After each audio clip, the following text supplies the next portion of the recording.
with Conti Commodity Services in Chicago. Worked in the Border Trade Building about 13 years.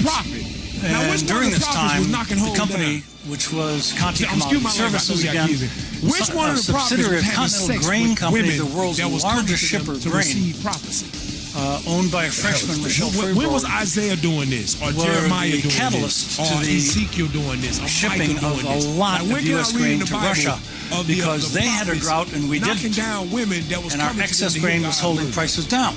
You don't read that. All of a sudden, we sent all of our grain over to Russia. We're nice guys. They've been deceiving y'all through social media. We had a drought. The age of deception. Historically, the all-time high of soybeans, for example, used to be $4.44 a bushel. Go ahead. A little on the low side. Within approximately a year, it got to $12.90, screaming higher. Very similar to about a year ago with the wheat market because of Croatia. I meant not Croatia, Ukraine, the war. If you take a look at that chart a little over a year ago, it screamed straight up. Look at this incredible move up as the war began, and the time frame was approximately March of 22. So this is what I started out in the industry doing, was watching markets go screaming limit up almost every day for about 3 weeks because of the Russian grain deal and our droughts that were happening. So I was kind of spoiled purple. I didn't know too much. I was just brand new in the business. Approximately at that point in time, the company had a TV program called Ask the Expert. You don't come into the church. Ask the Expert. It ain't just in the church. Of course, I was no particular expert at the time. And you get caught up. I was on the program several times, and a local guy in Chicago, Jake Bernstein, arranged a lunch meeting with me. Real nice guy. We became very good friends. He got me interested in cycles. But a lot of these sisters be having a spirit of lust in them. During the 1970s, 80s, and the brother got lust too, and into the 1990s a little bit. Exploiting his there were power 4 people in the United States that were known for cyclical analysis. John Ehlers, he was on the International Lecture Circuit with me and spoke about rhythms, cycles, and markets. Also, Walt Bresser, I think he fled to Mexico, he did something wrong. Although a nice guy. There was Jake Bernstein. And guess who? This dude right here, leading captive, you dumb, stupid, silly Christian. I happened to come up with an idea. Because you laden with sin. Because he don't teach the commandments of God. Plastic device. No pastor teaches the commandments of God. They don't teach you to dress modestly, sisters. Floating around the world. They don't. All you do is lay it on a paper chart. Remember, there's no internet. With your breasts hanging out, I used the very first technical analysis software, and your long nails and them long, ugly eyelashes. A decade or so. But what you do is lay this on a paper chart and expand it and you listen after them. That's why they dress the way they dress. The bottoms, you ain't never seen Bishop Nathaniel upside down, across the tops and prices, the bottoms, and expand it and contract it. And sure enough, the points of the tool are going to line up with a series of lows. Because that put a spirit on women. All you do is shift it in the future. I mean, it's so simple, it's ridiculous. Showing your chest, but it's like giving candy to a baby. And these sisters be he doesn't give it back. And guess what? This person is technically oriented, cyclically interested in rhythms and markets. And this was it. This was the only item. I am the inventor of the oldest technical analysis device in the investment industry worldwide. I just love saying that. And it's now been a half a century. That's kind of crazy. But that's it. You understand what I'm saying? Why? Art Lamana used to own Commodity Perspective, a paper chart service mailed weekly. That's how you and got about 10,000 people, I think, subscribed to his service.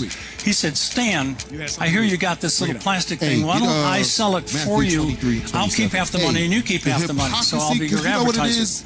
We sold anything from a few a day to about 10 or 20 a day sometimes. We don't teach God's commandments. This is the outcome. Yep. When you get that, there's your 20,000 sales over a decade plus. Yep. It was incredible. And during this early year or two, and it's about 1977, For ye are like unto other people began to find out about it, and I got asked to start speaking on the lecture circuit.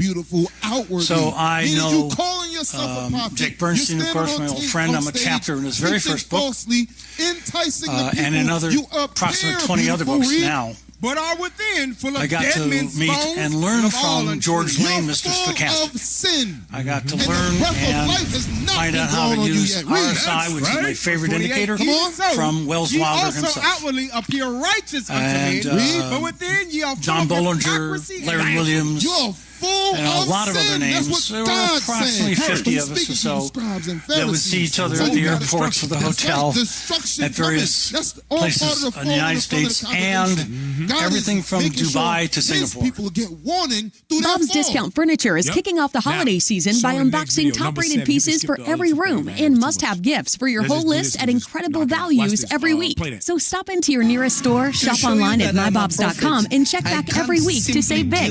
Oh, my Bob.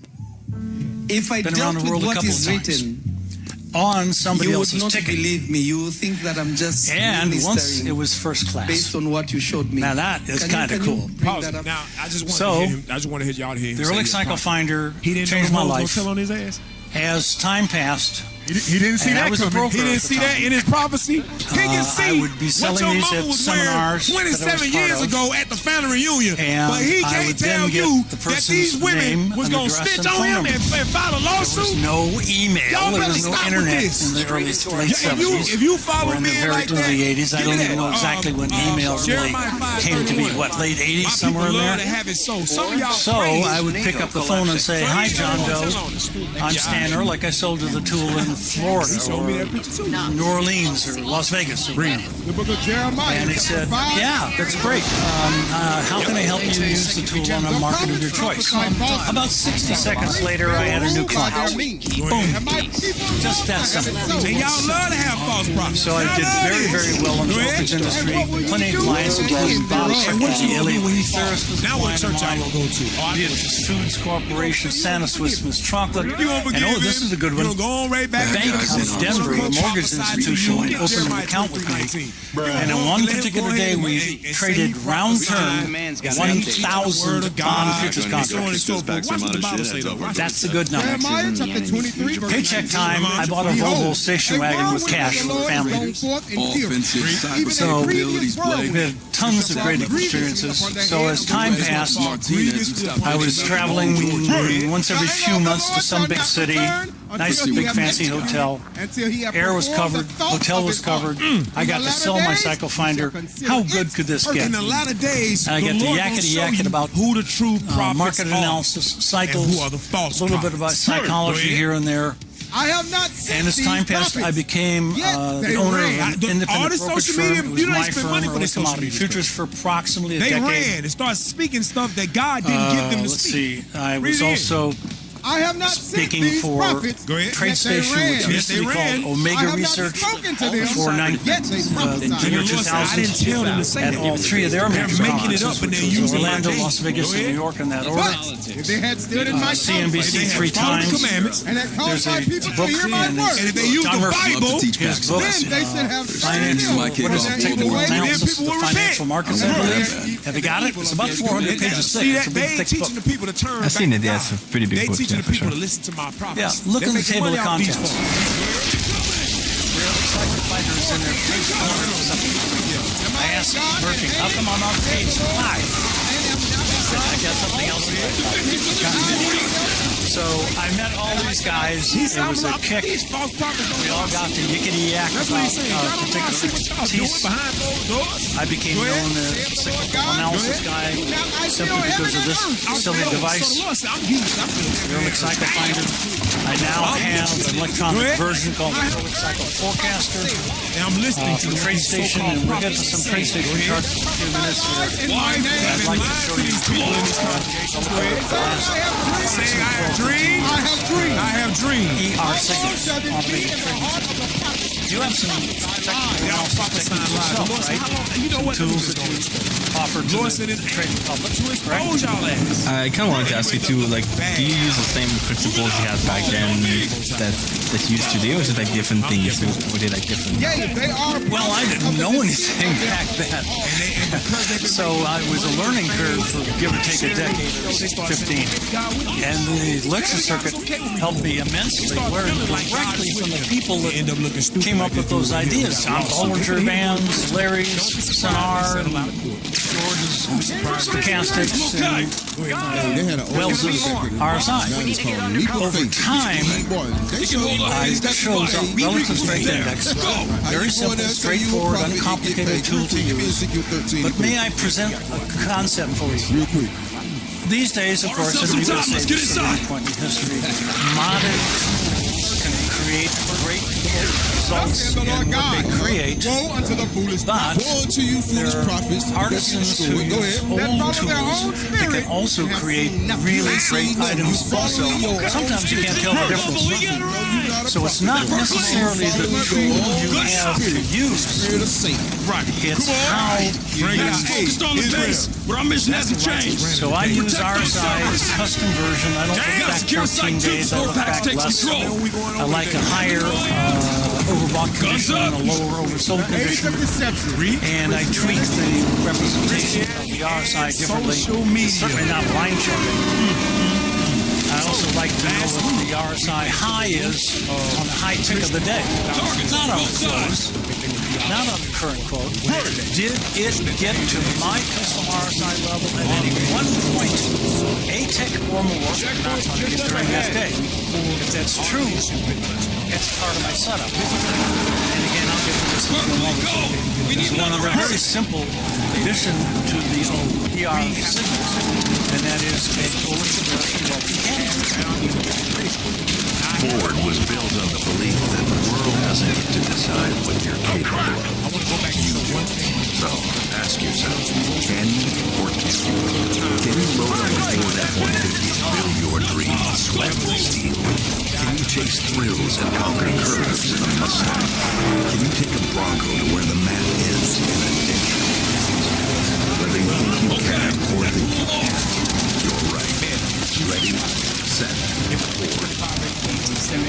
Now, candlesticks didn't exist in the United States until around 1985. Why? Hey, we all used green monitors, black and white monitors. There was no such thing as color monitors. So finally, when Gates came along with Windows 1, you could get a color monitor. You could see color on your screen. Whoopee, yay, something new. And that's a major reason why candlesticks started to become popular. They were around, they've been around, I don't know, 200, 300 years or more. In Japan, they used to use candlesticks to try to replace their rice. So, during this lecture circuit, I traveled a heck of a lot, had a heck of a lot of fun, met a lot of people, and then the brokerage firm occurred, and I was my owner from the brokerage company, IB, independent brokers. Then I decided to retire around 2000, a year or two after, somewhere in there. The lecture circuit had started to die out. So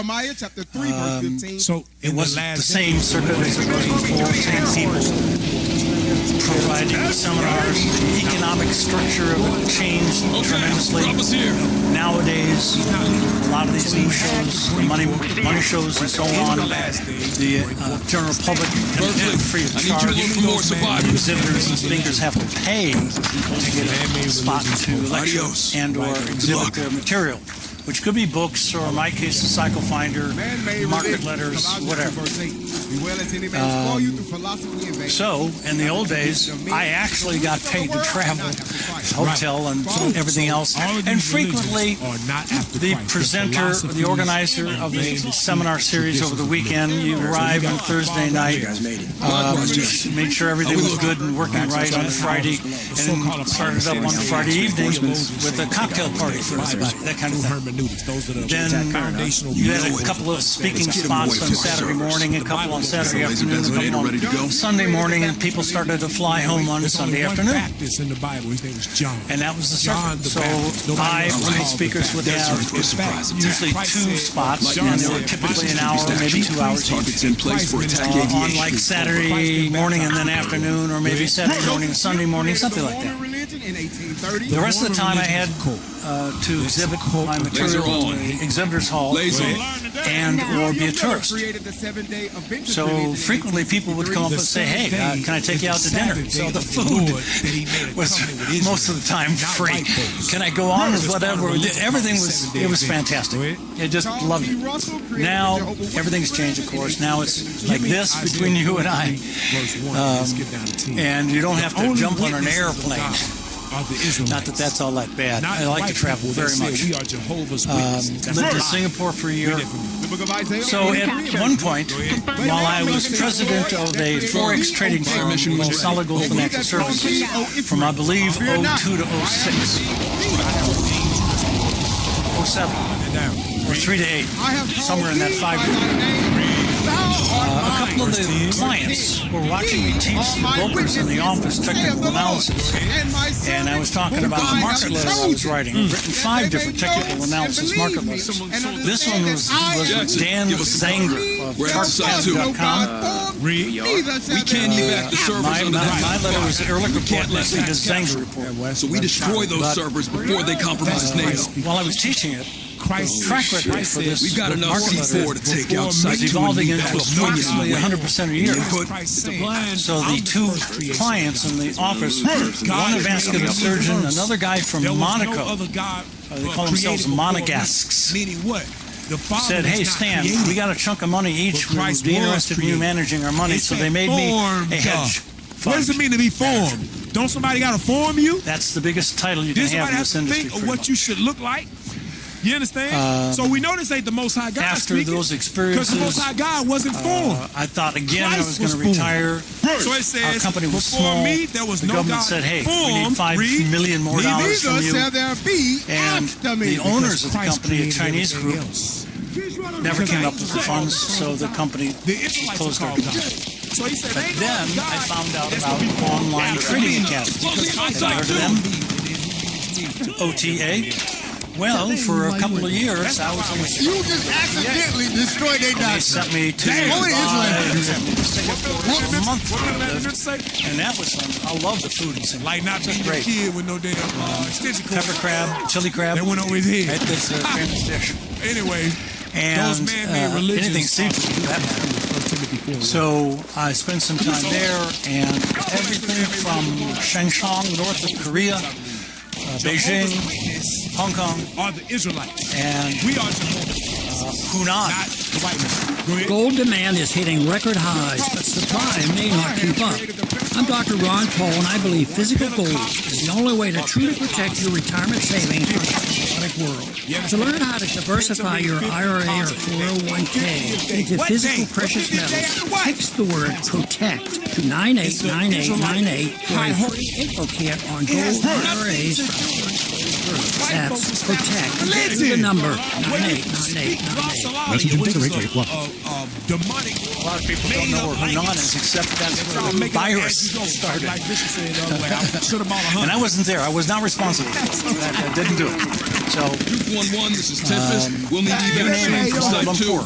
Here you go. You like my little stories. This is the good one. Copy. So I was invited to be a speaker at a seminar partly for Malaysia. And during the seminar, I usually ask people to come to my booth and bring a chart of your choice, and I'll put my super duper little plastic tool on the chart and see if I can find a cycle for you. This gentleman pushed his way through a small group of people in front of me and dropped a rather large chart on the tables that I was using. And it was probably 3 feet by 4 feet, so that's a pretty good size. And it was written in his language, Malay, I guess. And I had no idea what the chart was of, but I could tell immediately that it was a real chart, a real price action. Some particular commodity I wasn't particularly familiar with. I didn't recognize the price movements up and down. I'd been doing it already for 30+ years. You'd figure I would notice. So I picked up the cycle finder tool and I laid it flat approximately a foot or two above the chart, standing up, and I kind of figured out, where I might expand or contract this, and I dropped it on the chart, and it just dropped to a cycle perfectly. It was like I spent a half an hour doodling around trying to get it to work right. Not much of a try. It immediately revealed visually a rhythm on that particular chart. The guy was startled. Frankly, I was a little startled. And everybody else as well, standing around watching. He immediately bought 2 cycle finders, one for himself and one for the secretary. And he asked me if I was interested in going fruit bat hunting with infrared rifles at night. And I turned him down. I wasn't particularly interested in that sport. So that was kind of amazing to find, instantaneously on a chart I never saw before, couldn't even read it. And you know what the chart was? Palm oil. Right? There's palm oil. Malaysia, right? It's a big export. So he happened to own a big plantation that created a lot of palm oil. So that's just one of innumerable stories. After Online Trading Academy, I kind of settled into working out of the house and doing some coaching and teaching people analysis. So you mentioned engulfing candles, and that's something I use a lot in my trading too, so I'm curious to hear how you use it. Here we go. So let me change my screen. Indexes for a moment. This is stock market indexes. It's got the major stock market. And you're looking at the March. That's why when we first come in. And now in the upper left-hand corner, you got daily data chart on the spider in the 1 minute. You got the DIA daily in the 1 minute. You got the Qs, Q, and then daily in the 1 minute. And down below, you got the March E-mini futures contract daily and the 1 minute, and that was today. Yeah, 29. Here you got the Russell 2000 and so on. So everybody loves the E-mini, so I have to accommodate. And let's open this chart full screen. I didn't want the 1 minute on the daily. And here's the March E-mini daily. Now, being a futures contract, you only have a life of a certain amount of months or a year, 2 years at the most. Very few of them live longer. But everybody trades because futures is basically a short-term trading type of a market. Hedgers can hang on for many months, but still, they need to roll over. So I'm looking here at only something from last summer, July, until today. Let's get to the roof and reback. When you see red, that line right there, or green, that right there, or red right there, red stands for sell signal, sell signal, signals, or a buy signal. It's just simple as that. We have code that changes the color of the vertical bar. We're not looking at a candlestick. Copy that. Rebacks coming in. Green. We'll hold them off. I'm going to leave this as this vertical bar chart at the moment because I grew up with vertical bar charts, and you very well know that vertical bar charts are exactly the same data as a candlestick. The only difference is the opening and the close of the bar is fat to represent the body. And what remains above and below the body is called a wick, which is a simple line. So if the body is green, that means the top of the body is the close of the day, and the low of the body is the opening of the day. Did I get that about right? Yes, I did. Yep, bingo. So pretend the damn thing is a candlestick. Maybe I can get to a candlestick chart. Or maybe the next time you interview me. Next time. So, on this vertical bar chart, what we have is a bearish Japanese candlestick. The closing price right there is the bottom, the low of the body, and the opening, which is right up there, a little tick mark, is the high. So you have a very small little teeny wick up there, and a little tiny one at the bottom. But the important thing is that above the previous day's high? Just say yes. 90% of the Old Testament and 50% of the New Testament. Stay focused. You got to ask, why was that done? And what did they develop? Okay, gotta hear you. And loud what and clear. did they develop? The low lowered the previous day's low. Yep. Good.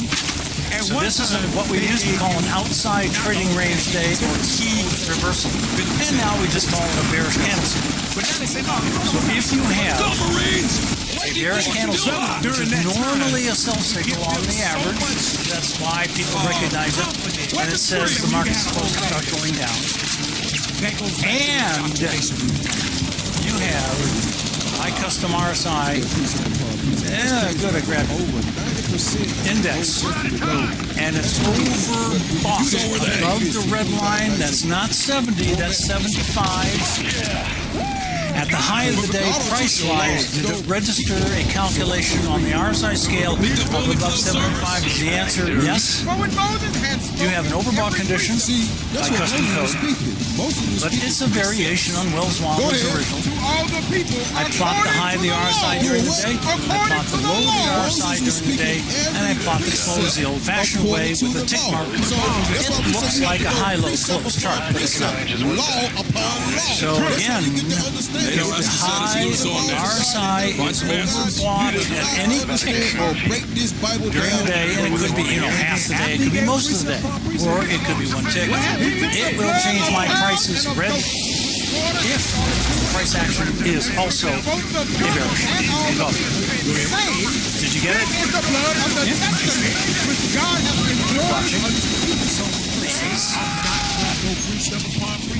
I'm serious. I'm not going to have anything. Okay, we got a sell signal at the top day of the market. That's what you're saying. Because period. The precept was given to this is almost a low day. There's a bullish engulfing in oversold you don't use conditions below you don't go 25 upon precept, at the low of the day. Join in with the covenant. And you say you unfortunately, I'm not getting out of every turn. I don't know if the system does. But watch how often, in the examples I'm about to show you, you're going to see green at the bottom and red at the top, or very close. It says that they were using the slave Bible. Now that's just in the last several months. We picked two important tops and an important, I'm sorry to say, not the lowest low, but this is, okay, I'm going to pull the RSI subgraph back down, and I'm going to resize it for a second, so then I'm going to grab a spider, the SPY, which of course is the S&P 500, but it does not expire. We can go back to, I think, 1983, I think, to see when the S&P SPY ETF started trading, which was, I have to tell you, 30 years after I've been a broker. Yeah, I've been around too damn long. Well, anyway, pulling the chart to the left, or to the right if you wish. What color is that? What does that mean? It means bias.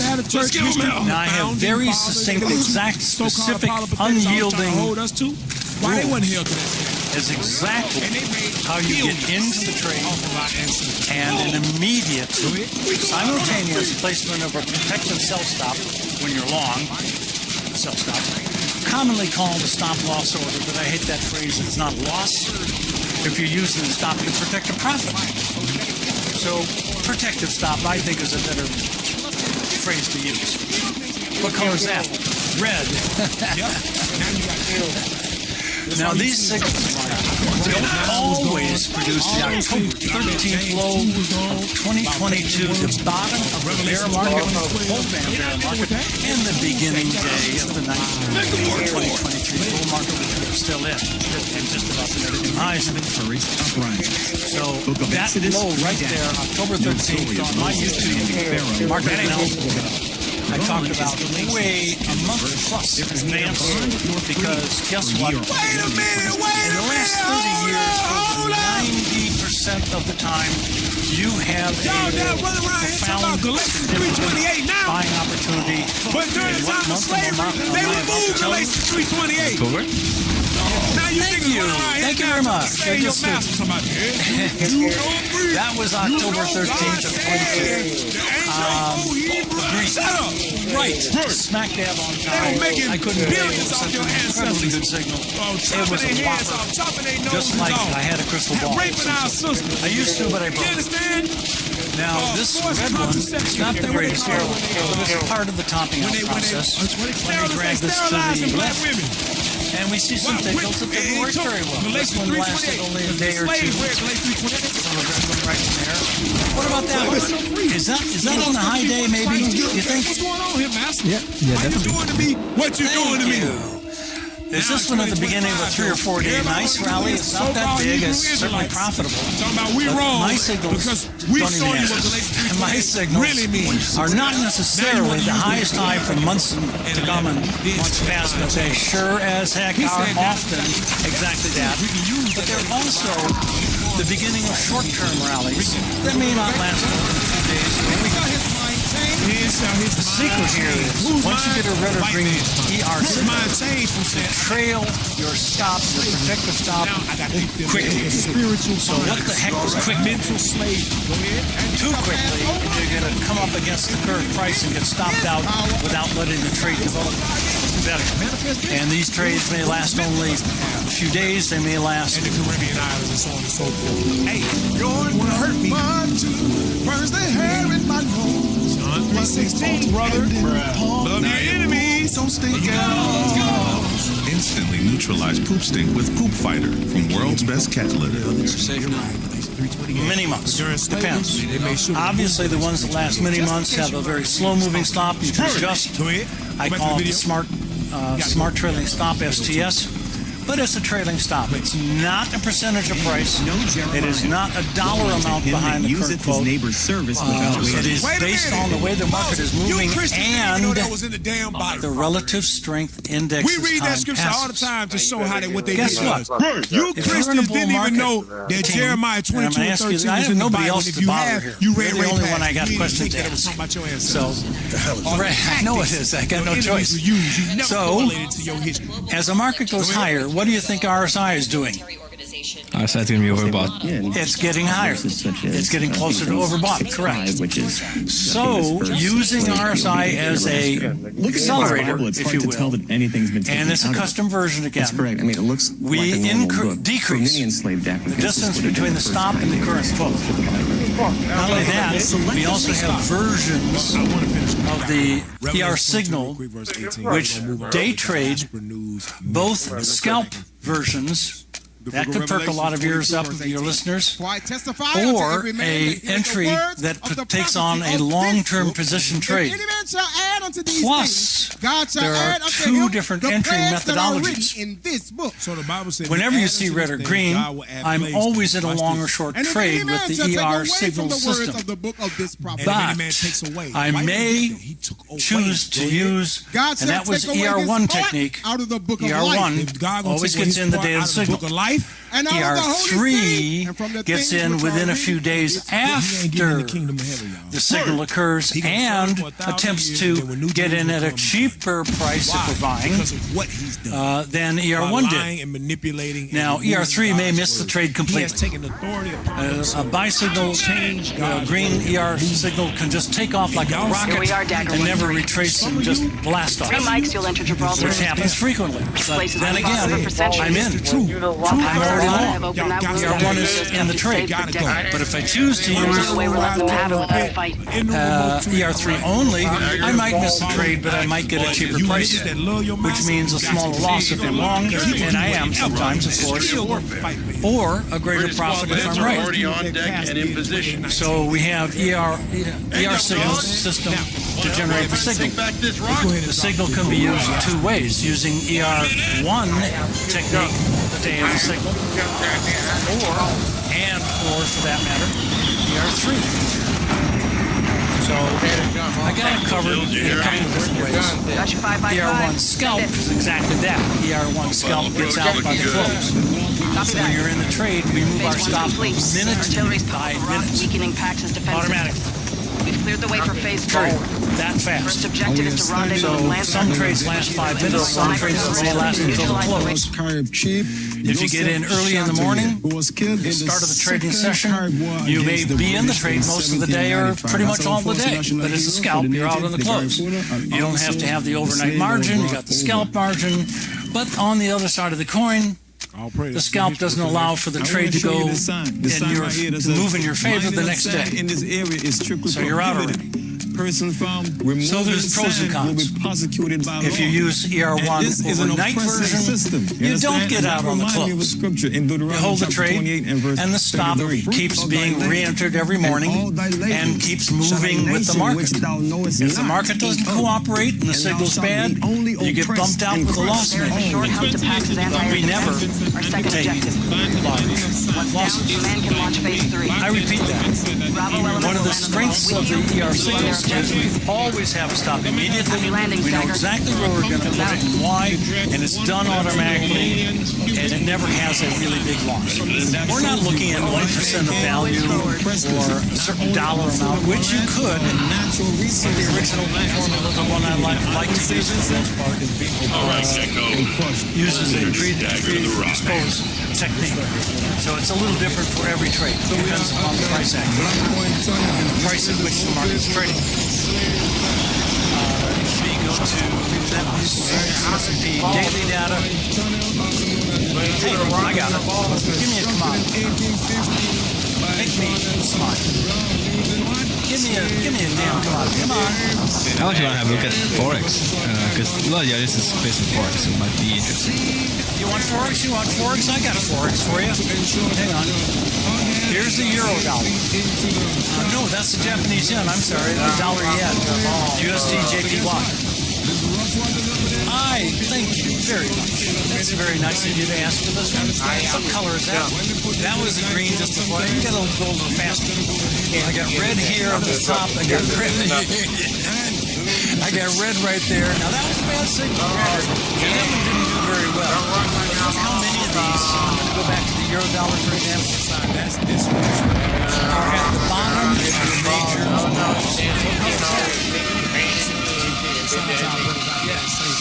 Is that close?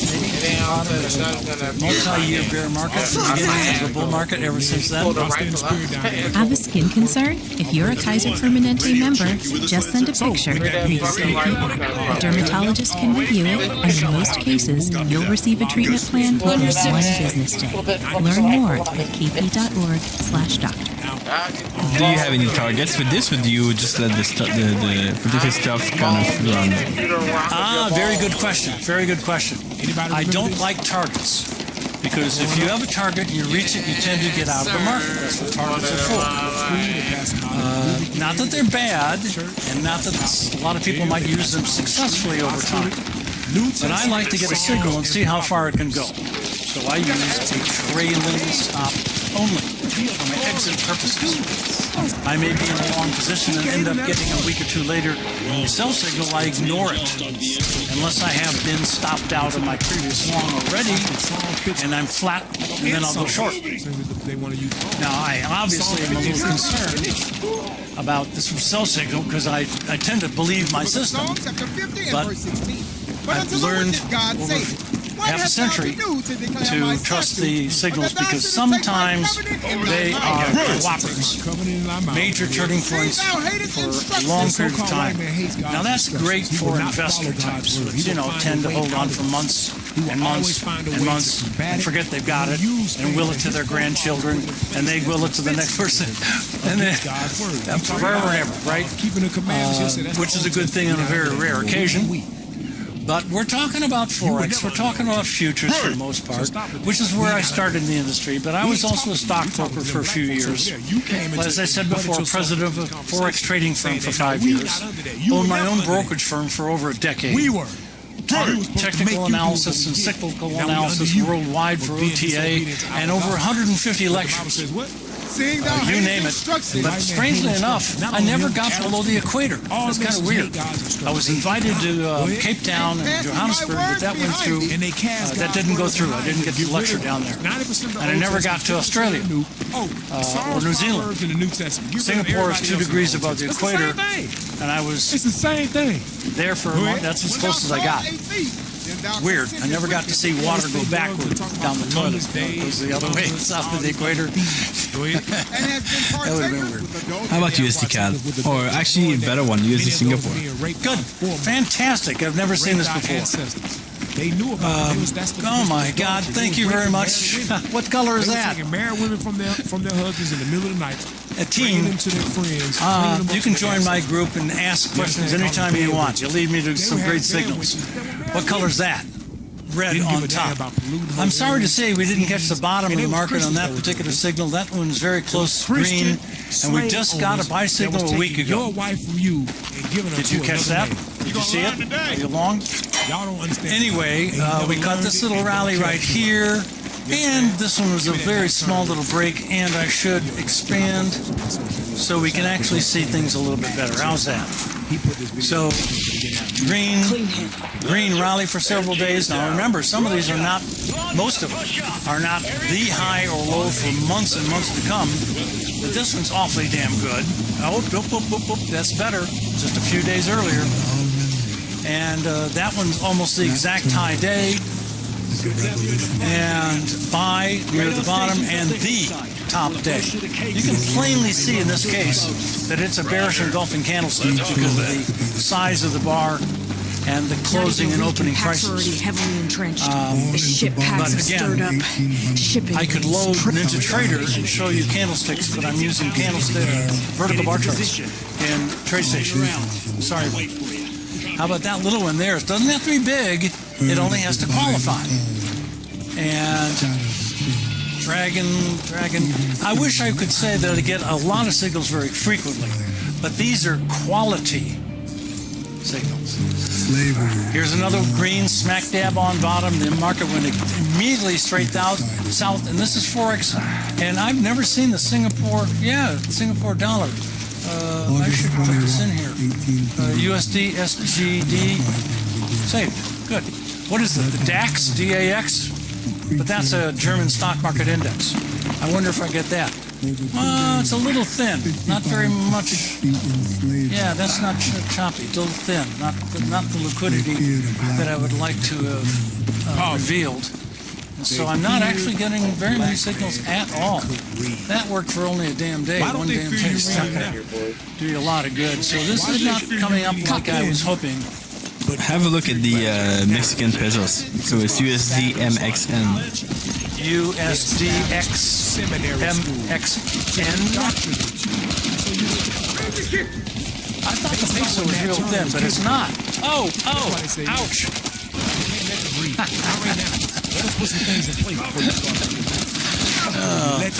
I used to do this in front of seminar people. Okay, that's only a couple of days. I can't brag about that one. Let's find some red one on top. Now that I like, and it was a heck of a good rally, but it got complicated because of that extra green one there.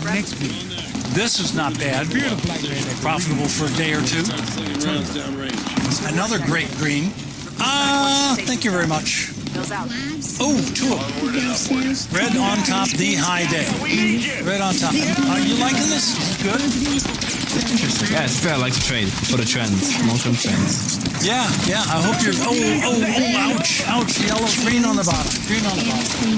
So, by the way, ladies and gentlemen, this works the same on stocks. I venture to say worldwide. It is based on the psychology of trading, basically. Not just because it's a Forex or because it's a futures contract, or because it's a stock or an index. They're all similar as far as this trading system is concerned. It's interesting. Have a look at you might not get data on this one, but the USD Thai baht. So it's USD THB. Come on, give me something to give me a hard one. This is very interesting. Oh, ouch again. Green on the bottom. Thank you.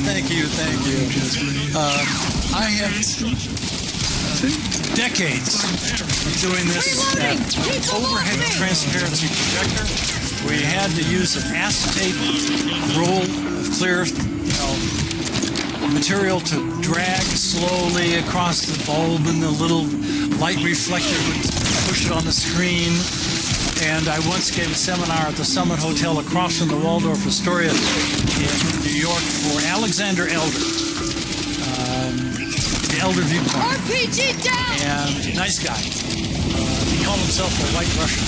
I don't know if he drank the drink or whether he was something like that. But a very nice guy. So what I was using was about a 2-inch thick plasma screen on top of the overhead transparency projector so that it was connected to my laptop.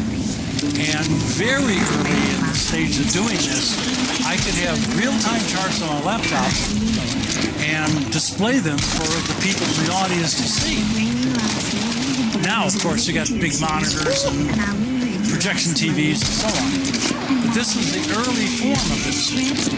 What I was supposed to do for Alexander Elder was trade real money, Well, that's some real fire time, right there, man.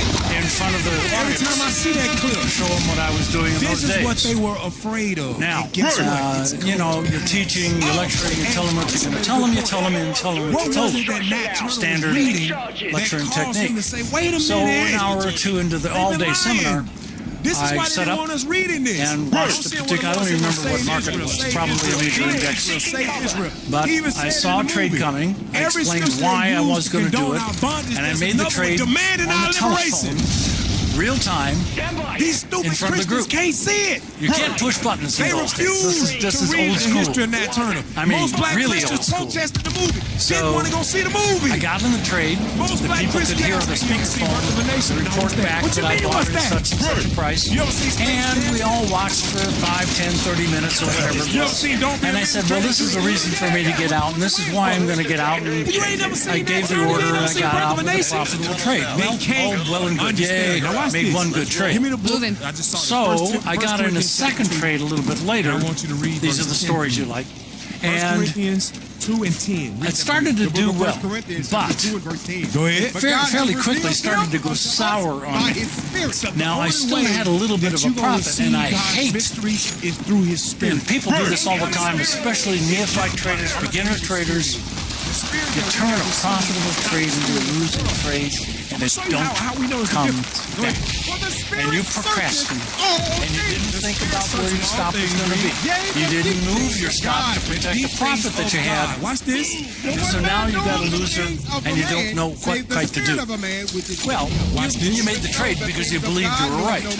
Let me ask you, when's the last time you made a trade knowing and expecting you were going to be wrong? The spirit of the world, that theology, that Roman Catholicism, that Christian Orthodoxy, that Protestant religion, we have no longer received that spirit. We were following that at one time. Then the Lord woke us up to His true spirit. I'm going to show you how we got it. Quick. But the spirit is of God. And we may know the things that are freely given to us.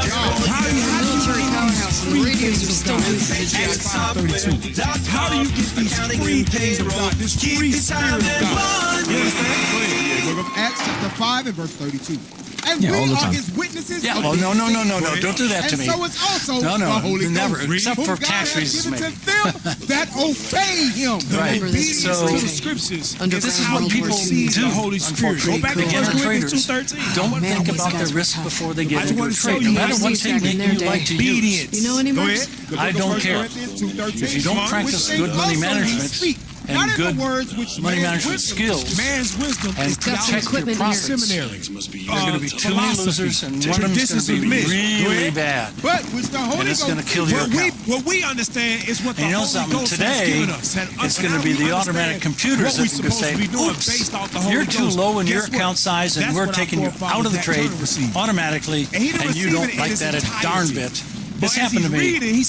And in the old days, I had to call the client. It was my paycheck that was actually responsible for covering any deficit that the client had. So I was very conscientious about the client's equities, the situation the market was in, etc. Something you don't have to do anymore. What was the name of the first technical analysis software for the home computer? Oh, you don't know. I'm sorry. CompuTrack. CompuTrack. It was written in BASIC for the Apple II Plus and the Apple IIe computer in 1977. That was a broker already for about 5 years when that came out. I was drawing my charts by hand on Kufel and 47-18-10 chart paper that you could get a pack of, about 50 sheets, at the cigar stand in the lobby of the Board of Trade. The natural man And you is sinful man. put them together with tape, one sheet of paper, about 14 inches, was enough space to draw in daily data for 1 year. I still have in the closet in back of me some of my original charts that are 11 feet long. That means 11 years of data hand-drawn day by day. And some of them are 3 or 4 feet tall. The Russian grain deal made the chart get bigger and bigger, higher and higher. Some of them I gave to franchise owners at OTA, and one guy put it in a frame while I was still there. I'm usually at a place for a week, and hung it on the wall down the hallway. It's 11 feet long. So there are a few of them floating around the world. I think I want to see. Gosh, I don't know, a few in the States, but I've got half of the ones that I originally drew. I used to bring them to the seminars and lay them down on my big table, in the exhibitors hall, and people would start to put their coffee cup on my chart. Practically shot them. You don't want to do that to my custom-made charts. So I stopped bringing them to the seminars. I had a big carpet tube, about 10 inches in diameter, and I would roll charts up in a big roll and slide them into the tube, bring it onto the airplane or check it in luggage or whatever. But that's the way I toted them around the world a few times. Those big charts. Tell people where can they find you and connect with you after this interview if they want to learn more from you or see what you're doing. People, if you want to contact me, you can email me at info@ersignals.com. ersignals, with an S on the end, .com. info@ersignals. That's how you reach me. I'll leave the email link in the description of the video. People can check it out directly and contact you there. And Stan, I appreciate your time. I appreciate the advice you give here to my listeners. There's a lot we unpack here, and you can definitely go way into it next time for sure. And I really appreciate the time you spent with the people here, teaching them good stuff about trading. Once you identify your setup and you place your orders, then let the market do its thing. Because, the more, I find the more you interfere with the trade, the worse the outcome will be. You've got your stop loss in place, you know the worst it can do, you know it's a set for me it's a set percentage, put your profit target in place. If it gets there, you know it's going to make you 2, 3, 4, 5 times the risk. Leave the trade. You take it at the time because you see at the time there's a position that's good according to your strategy. And if you've got confidence in your strategy, just let it do its thing. But when you read the words of God, What's everyone? Today I'm sitting down with Andrew Mitchum, my first guest on the podcast. We're getting close to 100,000 subscribers on YouTube, which is a big milestone. I was looking forward to have Andrew back for sure as the first person to talk about for sure. And you were the one who kind of got me started with the podcast and got me to get my first interviews going, and that was really awesome. So look forward to sit down with you and see what you're up to. So how's it going, Andrew? Welcome back on the podcast. G'day, Anthony. Lovely to be here again. Yeah, number 100, and awesome to be back here again talking to you. I appreciate it. You'll also be number 400 on the podcast, which is very interesting to see for sure. We'll keep the number, the zeros going. Awesome, I appreciate it. Cool. So yeah, I kind of want to ask you, I know we covered this story many times in the past in interviews, but we had COVID, we've had a few things going on, but what's been the theme for your trading the past 3 years? It's been interesting, hasn't it? Because during that time, as you'd know, the market was really good. Like for us as foreign traders, it was fantastic. And I suppose while the majority of the world was kind of not able to do things and locked down, we were just absolutely busy. Like our own personal trading was fantastic. The number of people from all around the world, I suppose, who were sitting at home thinking, well, I need to think about my job security, my future, something working from home, whatever it might be. My job may not be there, who knows? All those type of things led from the coaching side of things to get incredibly busy. And it coincided with the conditions in the market being really good. So it was fantastic. A number of things have happened since then. In terms of, I think what's developed from then is nothing to do with the COVID side of things, but we've now got the ability to trade small markets, which I think is fantastic as well. So, although I call myself a forex trading coach still, you know, as yesterday and today, the two main trades I took off the data charts were both cryptos. So, you know, I've moved into MT5 a lot more than MT4 because of just the ability to trade other markets. A lot easier for people to trade more time frame charts as well, like the 6 hours, the 8 hours, the 12. So that's been a big change. The obvious, I suppose, popping up everywhere. Prop firms has been another thing. So there's been a number of good changes around, I think. And you had to make any change in your own trading with COVID and these things happening, and the market being different? Or was it the same thing you were trading for all that time? Yeah, exactly. Like we turn 14 years old next month, which pretty good, you know, considering it started the way it did, almost by accident. We're really proud that, you know, we've been in the market. You know, I suppose, in all honesty, a lot of people in the market doesn't have a great, you know, perception for a lot of people.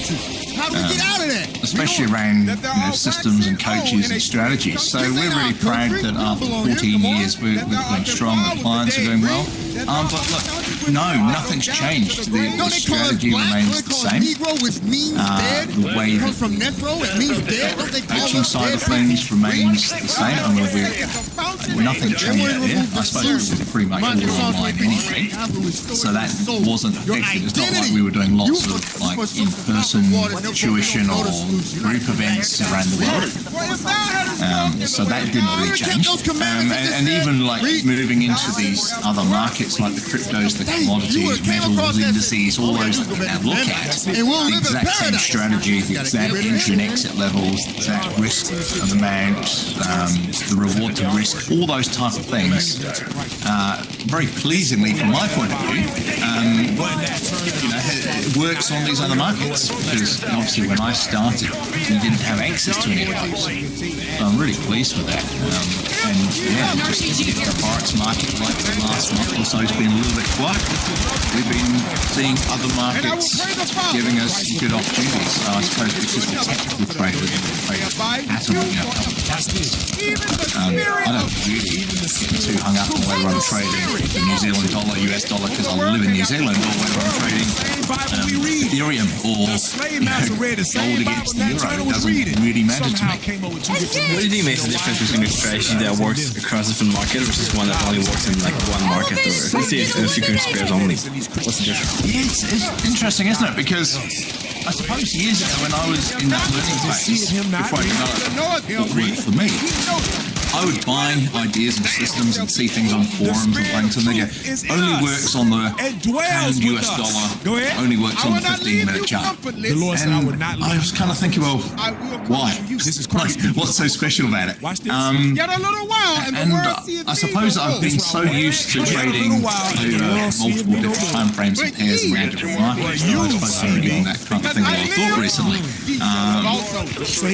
I kind of would, I suppose I would have a bit of doubt into a system like that, to be honest, because you know, why does it only work on a 1 hour chart? Why does it only work on US yen? That would probably give me a little bit more concern with a system like that. I much prefer something that can work over everything. Is there any things we can implement to make sure that the strategy we create like works on multiple assets, multiple instruments versus only a few instruments? I suppose because I'm using price action, that's a big part of it. You know, you get movement in everything, obviously. You know, I'm using candles. I also use bib levels like retracements and extensions, not over big moves, which are very easy in hindsight, but over big candles. And so, if I'm putting, like, looking at a monthly chart or a 2 hour chart, let's say, the two extremes, the same strategy applies to both. So because I'm looking at an actual candle, you know, my reward to risk is always a ratio. I don't worry about how many pips I'm risking. You know, that to me has never been an issue, because I don't measure my success or my losses in pips.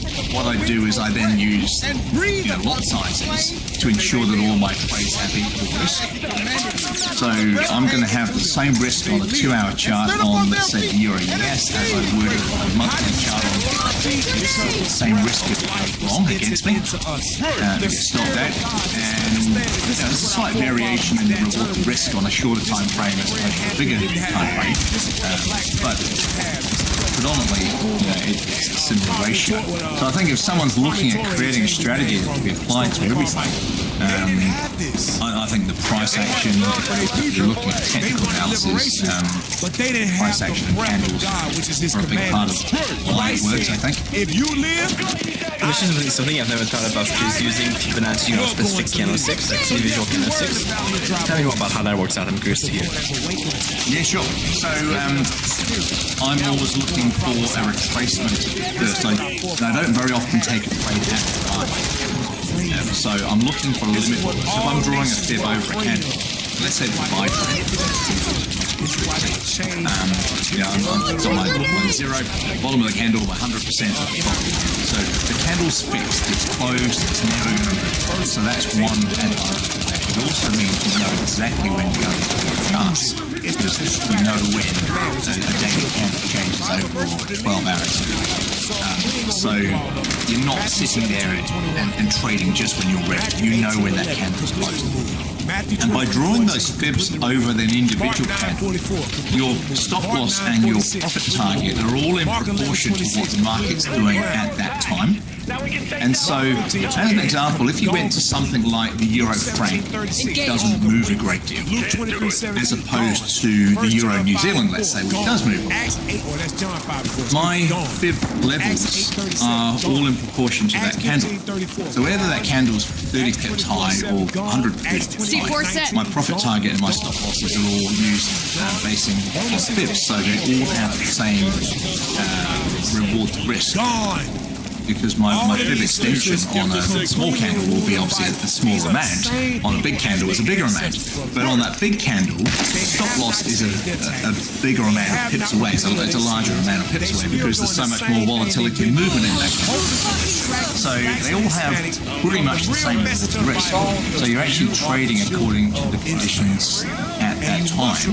And therefore, if you're trading on a 2-hour chart or a daily chart, it's all in proportion.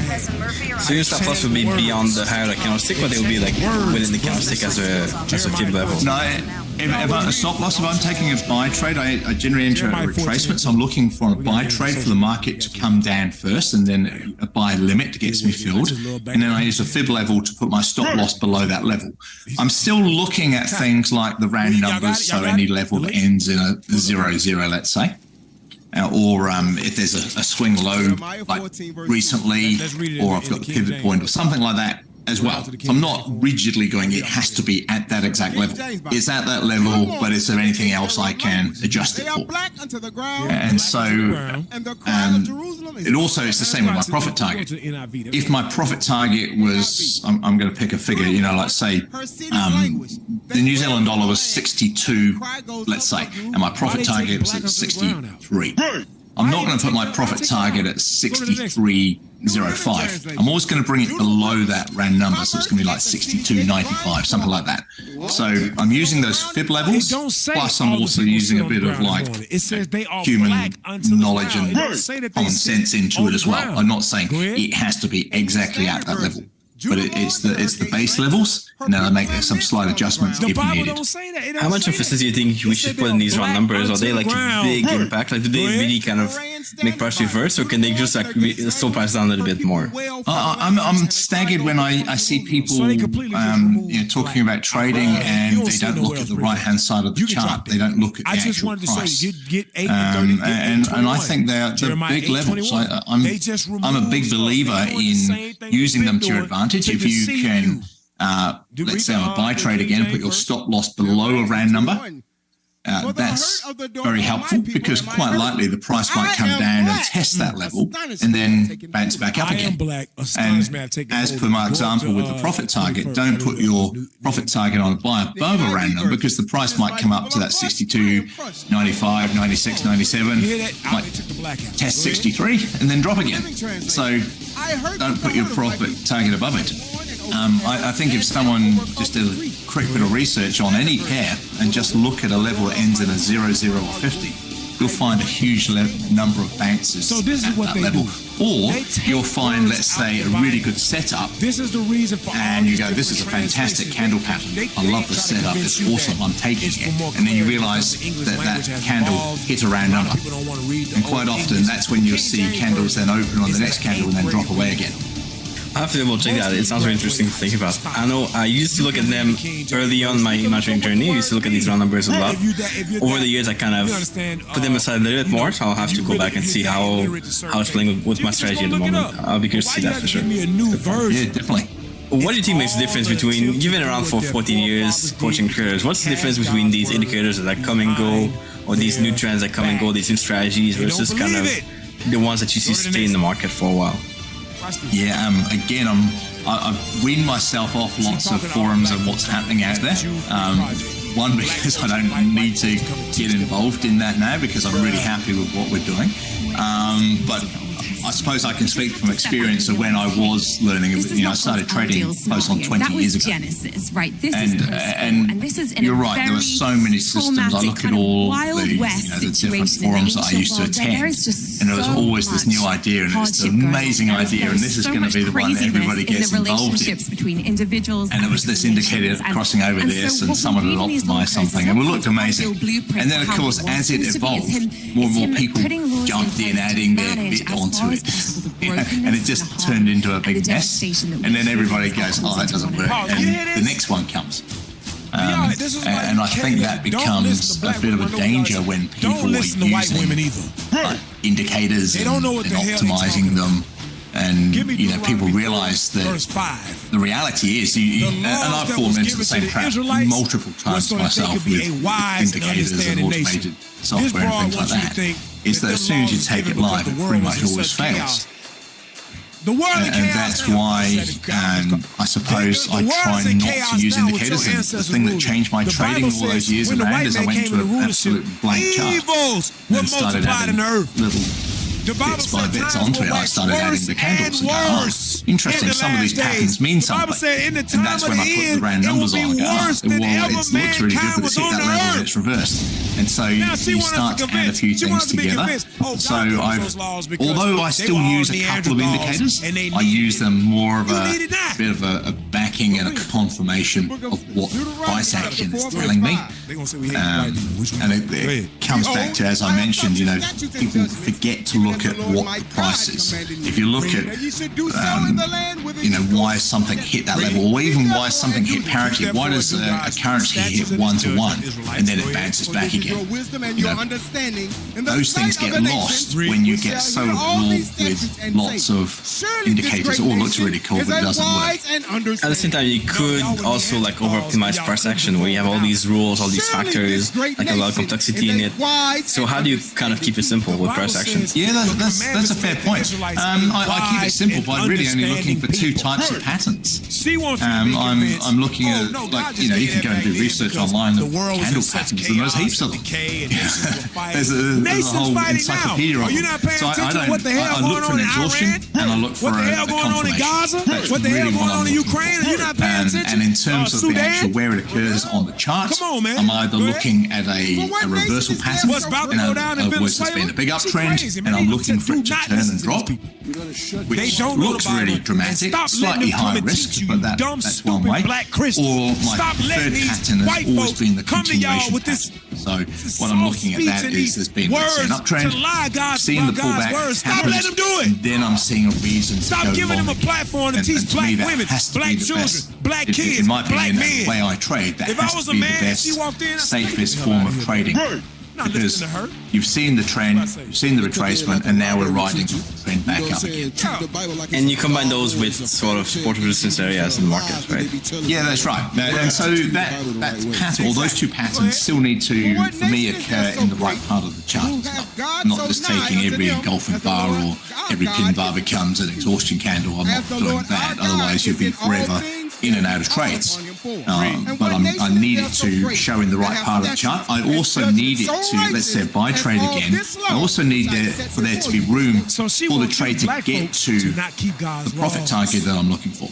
If it needs to break through lots of previous resistance, lots of highs, and my profit target's like way higher, I wouldn't take the trade because I don't have room for that to move. So this is a part where people have still a tough time with. I feel like candlesticks are very easy to spot because they're very mechanical, very precise, but support levels and resistance levels are a bit more subjective, and people I see reach out a lot, they have issues finding them. Here they are. How do you make this where you can easily find these levels in the chart for someone who has trouble to find them? Yeah, sure. So I have software that I've developed that automatically plots my pivot point and my support and resistance 1, 2, and 3 levels. So they're Fibonacci. And so that's my intraday trading of my support and resistance levels are already plotted there. If I'm looking at something slightly bigger picture, let's say like on a weekly chart or something like that, I'm looking at where there have been a series of candle highs, like wick highs. I'm not so worried about the body. I'm looking at the wicks. There's been an obvious set of highs, and let's say that happens to be a round number, and the price has hit that level, dropped, come up, hit that level, drop, done the same thing again. If I see a sell at that, like a bearish candle at that point, that has to add some weight to my trade. If I'm looking for a buy trade and I need to get through that level for my profit target, that's when I'm saying I'm not taking the trade because it needs to get through an obvious previous barrier. So if someone's looking and they don't know how to do it, just look at where you see multiple swing highs or multiple swing lows. And in my case, as mentioned, it's the candle wicks. If the body happens to be there, then great. But it's more the wicks, where the price has made an actual high and low. But it's more importantly than that, it's also where it's made a swing high. So in other words, it's not just hit a level, it's hit a level and reacted, and at that level it's dropped. It's come back to that same level and dropped again. So you can, the benefit of drawing things like support and resistance is you can use that benefit of hindsight because you can see what's already happened. It's not something you need to draw in real time. What I hear a lot too from people is that they are either pissed off because price barely went to the level, went a little bit below that level or before that level, then push back up in the other direction, or they see the level happening, they see price going a little bit beyond that level, like a little bit below, let's say in a buy example, and then price kind of coming back within the range after. They will try to go for a breakout when they see price going below, and the price comes back within. So how do you avoid these kinds of small deviations, either above a little bit or below a little bit level? Yeah, I'm not really a trader of breakouts as such. I would like to always think that I'm going to take on that buy trade example my profit target before it gets to that level anyway. I can understand that some people will go, I'm taking a buy trade if it breaks that level, like a buy stop, or into the market if you happen to be watching at that time. But yeah, I'm not a fan of that. I think you can get a lot of false breakouts as well, and that becomes, when you think of a bigger picture, there's probably a lot of orders there at that point. And so if you're taking a buy trade just because it's broken a level and the price goes up slightly higher, tests that level and then drops again, there'd be a lot of false breakouts, I would imagine, if you trade that way with buy stops. So you would assume that price would automatically reverse when it hits the support or resistance area. You assume that, basically. I suppose it could do anything. It could go up, it could go down, and you never know. But I wouldn't be taking my profit target above that level. So I'm out of the trade. Let's say I was in a trade. I'm out of the trade before that happens. I don't need to make that decision because my profit target's already been hit. Likewise, if I see it hit that level and then fall away, that could be an opportunity for a new trade to short, to take a sell position. if I see the candle pattern, because I know it's hit this level so many times in the past, and then I have my bearish candle, providing other things line up, that's now giving me an option to go, well, it may be time to then take a sell position here. Interesting. Yeah, those are the big things people have issues with, the support areas, the resistance areas, being able to kind of having price go a little beyond, a little below, and then like them being afraid to take a trade when it's a bit beyond sometimes, because they could like just break out a little bit and reverse again after. Or at the same time, do you have any instances where you see price coming close to that level but then reversing before you have a chance to take a trade? So the price would go up and then reverse. If it then reverses off that level, or a little bit before that level, so you don't have time to take a trade at that level. Oh, if it doesn't quite get to that level. Tax fraud. Yeah, if it doesn't. I suppose I've been doing this so long that if I miss a trade, then I miss a trade. It doesn't bother me. There's always another trade somewhere, and if that happens, then it probably isn't quite a good enough candle pattern according to my criteria anyway. The other thing you might find though is, let's say that was on a 6-hour chart trade. Let's say you might find if you go to an 8-hour chart or a 12-hour chart, you might, when that closes, you might find there's a better pattern anyway. But if I miss a trade, or it doesn't quite meet my criteria, I tend just to leave it, because, or you could be looking at, let's say, the euro US dollar in your example. But if you went to the euro Canadian, you might have gone up and hit that level perfectly, let's say. So, maybe look at a different currency pair as well, and you might find a stronger setup. I'm sure we've discussed this before, but how do you deal with these pairs that are correlated? Are you going to take the trades on all the pairs that have setups, even if they have the same base currency pair, or are you going to only take one of these trades? I'll always try and take what I consider the strongest ones. But if there were, and it sometimes happens on like the yen pairs, you'll see really good setups like the euro yen, the Canadian yen, pound yen, let's say. I'm either going to take, let's say it was a buy trade, so therefore we're looking at the yen. I'm now looking at, and all three of them, let's say, are showing pretty good setups. I'm now trying to find which is going to be the strongest out of the euro, the pound, and the Canadian. Because we see what you do. Because if I'm trading a really strong currency against what I know is already weakness in the yen, that in itself has to add some weight to my trade. Because I'm trading, let's say it happens to be the Canadian, let's say. So the Canadian's looking really strong. It's looking strong against the euro. It's looking strong against the pound. We already know it's strong against the yen. So if I was to take one, I'd probably pick that one for that reason. The other thing I want to talk about is you've been a helicopter pilot for a few years. We had a discussion before we go live on pilot stuff and becoming a private pilot, which I'm also taking lessons for. Do you feel like being a pilot helps you for trading in general? Or are there lessons you can apply from like being a pilot to trading? Yeah, I think that learning to fly and trading are very similar. There's so much there. It's one of those things that once you can do it, it's really amazing. It's one of those things that not many people can do or try to do, for various reasons. I think being very methodical in flying and in trading is an absolute must. There's no shortcuts in flying. You have to go through that checklist before you even get into the machine. You have to go through that checklist before you start a turbine, or a piston, whatever you're flying. You've got to do your prep the day before to know your routes, your maps, your heights, your mountains, your radio calls, when you're changing your frequencies, all these things you have to do so much, as you would know, there's a lot that goes into it to be able to fly, to be able to have a successful and enjoyable flight. And so, you got to do all your weather, you got to do so much to it. And I think that's very, very similar to prepping for learning how to trade. If you're one of these people that suddenly thinks, I'm going to start trading now, and how much money can I make? Or when can I make my first million? It's quite likely not going to work for you because your whole mindset's wrong. And it's the same with trading. It's the same as years and years ago. I did martial arts for a long time and karate. It's the same.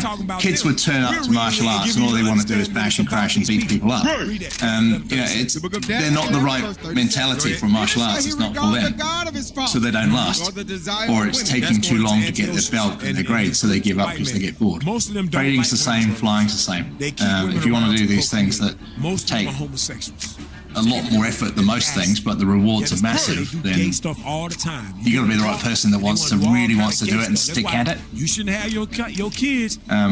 Flying, you'll get massive ups and downs as far as you're learning. I mean, gosh, I was in tears the first time I learned to try and hover a helicopter.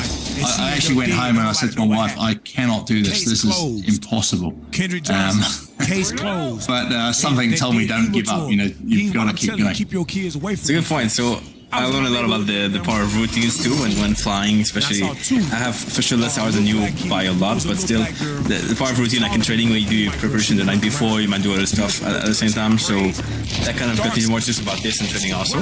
Because with flying, you gotta do it. In trading, you could skip it, but you still gotta do it anyway. Yeah. So that's a big point.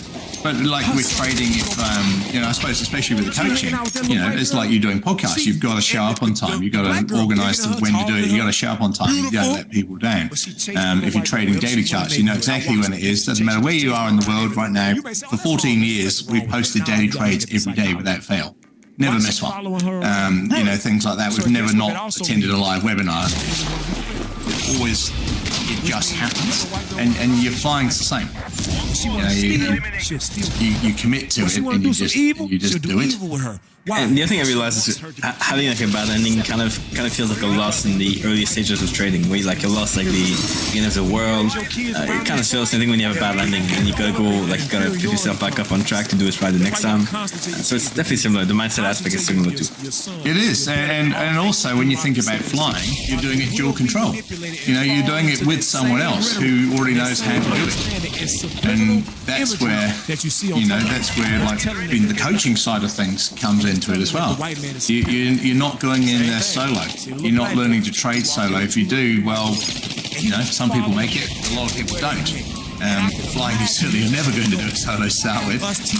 You've got to have help. You've got to go through the exams. You've got to go through the learning. You've got to have someone sitting there showing you what to do, helping you through. And I suppose if you want a shortcut your trading, that's where the coaching works. Or the right person. Someone to hold your hand, someone to show you what to do, someone to learn from, and then eventually you'll get to that stage where you can go and do it solo. Yeah, that's such a good point. Yeah, I never thought that way, but that's so interesting. Yeah, you'll never go fly alone for the first time, so why not? Yeah. No, well, you'll end up crashing, and you just do it. You trade the same way. You'll end up crashing and blowing your account. Same thing, different outcome. So that's what you do. I agree, totally fine. Which brings up the questions of how do you manage all of this? Because you have a business to run, you've got trading, you've got flying, which definitely takes some time. Also, there's some trade-off you got to do somewhere for sure in those aspects. You also got a family, of course, to lead and everything. So how do you kind of manage all this out? Yeah, 11 acres of land here to look after as well, and animals and things. Yeah. How do I do it? I do it because with the style of trading that I have, I know when to look at the charts, and I've talked about all those different multiple time frame charts. Like the daily charts, I always look at the daily chart changeover from the trading point of view. 5 p.m. New York time, doesn't matter where you live in the world, it's 5 p.m. New York time. The great thing is, at that time, I also scan through the 12-hour, the 8-hour, and the 6-hour charts. And so I can do all that in 15 minutes, done. And I can make my assessments of what trades I'm taking. And then 12 hours later, 5 a.m. New York time, I'll look through, because it's then European time, I'll look through the 2-hour, 4, 6, 12-hour charts, and we'll scan through again another in 15 minutes. And I could trade quite happily in just looking at twice a day.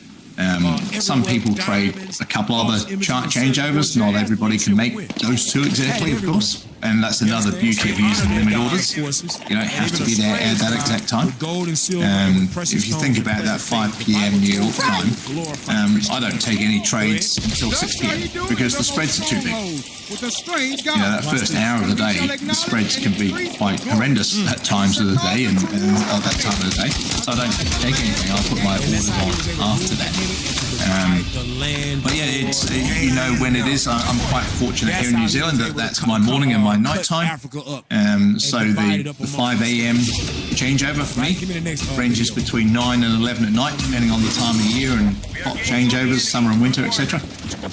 So it kind of gives me that, that daytime to be able to go and do things like that as well, and with the coaching as well. In terms of the coaching, we've got people who train and help based in Europe, based in the US, support team based in the Philippines as well.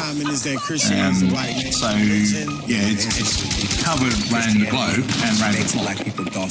But it doesn't mean to say I'm sitting there all day staring at charts or answering questions.